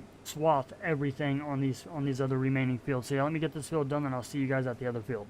Alright, so we got the other field done, and we actually filled up our semi-trailer fully. We got the grain cart filled up fully, so I mean, it yielded pretty good in the middle, you guys. Like, let me just show you guys the middle of this field, and it turned out to be pretty good in the middle. And let's see, nitrogen yield. So as you can see, our best spots were, you know, like this big patch in the middle, little patch back here, and a little patch up at the front. But on that, you guys, the outside didn't yield very well. It was mostly all red. All right here was red. And so far, this field again on the outside is going to yield pretty bad just because of the way the map was made, but we should get a little bit better yield on this field, hopefully in the middle. If not, it is what it is. But yeah, so, and also you guys, let me know what you guys think about the new setup with the S7 and the 8-row corn head. I purposely ran the 8-row corn head just because I don't have really big fields other than field 15, and I don't need anything really that big.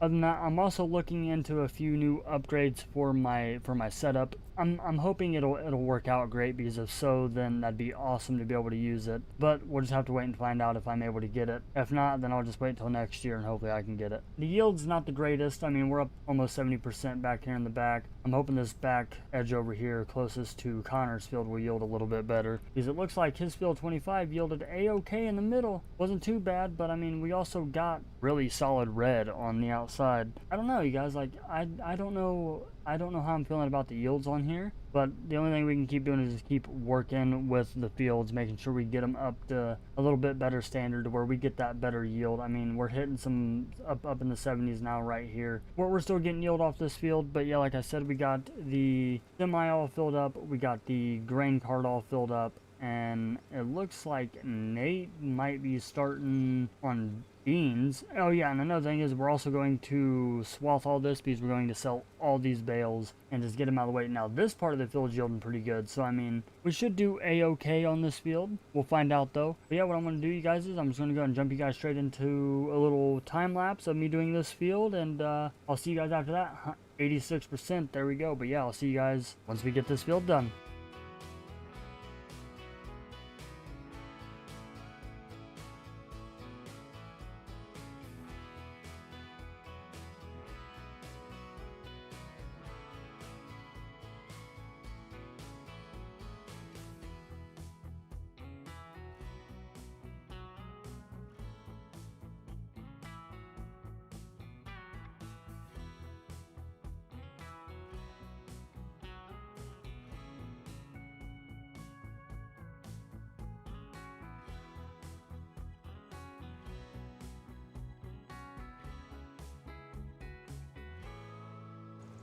Alright, so it looks like we got literally a headland and almost 2 full headlands, and the harvester is full right there. So we're just going to pull out here into the waterway, and I'm going to get the truck back to the farm and get it all emptied out. Nate let me borrow an auger from the dealership just where I can put all my grain in there. But yeah, we're going to get down to the farm, and I'm going to get the trailer emptied out, come back here, empty out the grain cart into the trailer again, empty the combine out into the grain cart, and then get back to it. And when I get down to the farm, or I get back here, I will bring you guys back in for all that. So yeah, I'll see you guys here in just a few minutes. Alright, so we got everything all lined up here. We're going to go and empty the back hopper and everything like so, to where we can just go and start getting this corn put into the,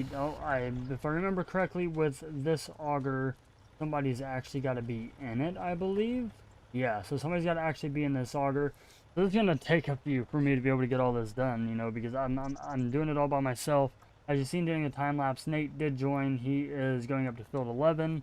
I haven't heard from him yet, so I don't know what all he's getting into, but yeah, he's letting us borrow the auger. Let's just go ahead and check our storage here. So far we got $8,000 so far worth of, oh, let me get the dev console off there, of corn. Now we just gotta back this up.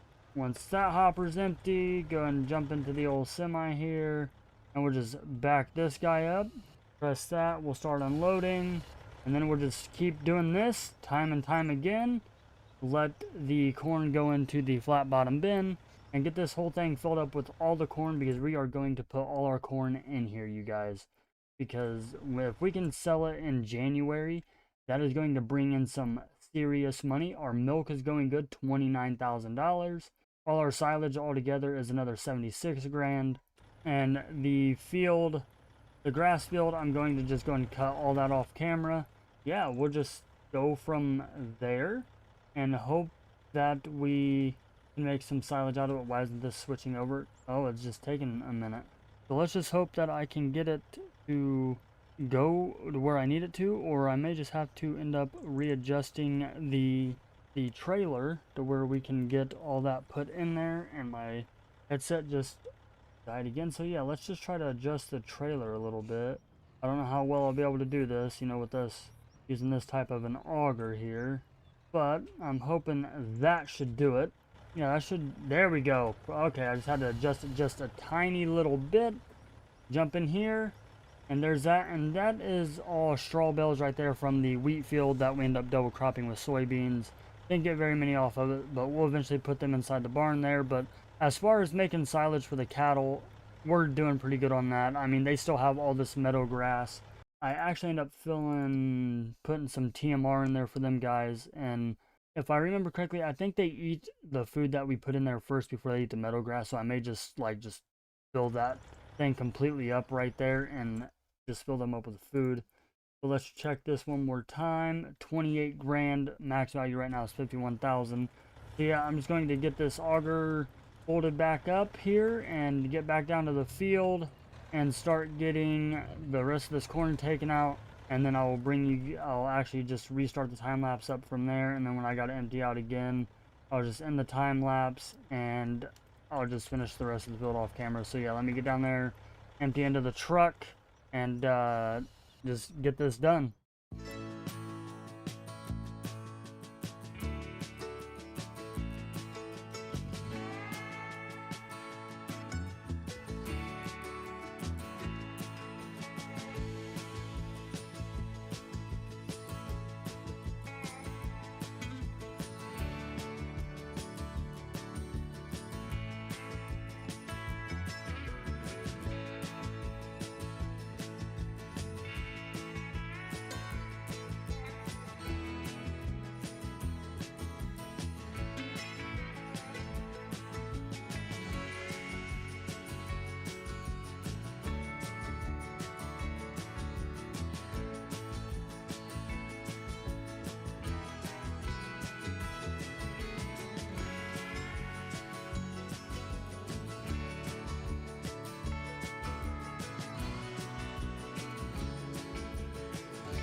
All right, everybody. So yeah, the middle of this field is not yielding too bad. We're getting a lot of green. I mean, we filled up pretty fast there. The only bad part is we're going 3 miles an hour up that little incline, so I might put in a mod for like the real vehicle speed limit or whatever, to where we can just go a little bit faster, about 6 miles an hour up hills and stuff. But we're gonna fill this grain cart up almost all the way full, if not all the way full, with this hopper from the combine. We'll have maybe like 14% left. 13% left in the combine, but I'm gonna go finish filling up the truck, get all that down there, and get it, you know, into the silo and everything. I'm gonna come back down here off camera, finish off this field, where we can go and get started on our soybeans, and then I'll bring you guys back in when we start on our soybeans and everything like that. Probably in the video there. I know I got to get all these swaths built up, but I'll either do that on a video or in the live stream Thursday. We'll just go and get on here and finish all the rest of the harvest stuff on a live stream. And yeah, we're going into the trees here.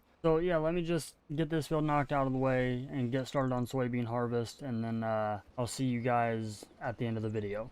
All right, everybody, so that cornfield down there, we finally got it done, and we got quite a bit of corn off them 2 fields. If you want me to show you real quick, we got 154,796 liters, which totals up to $154,409. So as far as this bean field, I've been cutting it for a while. Totally forgot that I was supposed to bring you guys back in. My apologies. But we done 2 headland passes all the way around, I believe, or at least one headland pass. Yeah, no, we done 2 headland passes, started our ups and downs, combine's full. The field is yielding, it's okay, I guess you can say. Again, right here in the middle is going to be our best friend. We're going to get pretty good yields out of right here. As you can see along the edge of the road right here, it didn't yield too bad. All this didn't really yield too bad, but as far as where the tree line is, yielded like booty. You want me to be completely honest with you. We went ahead and got the 8R down here.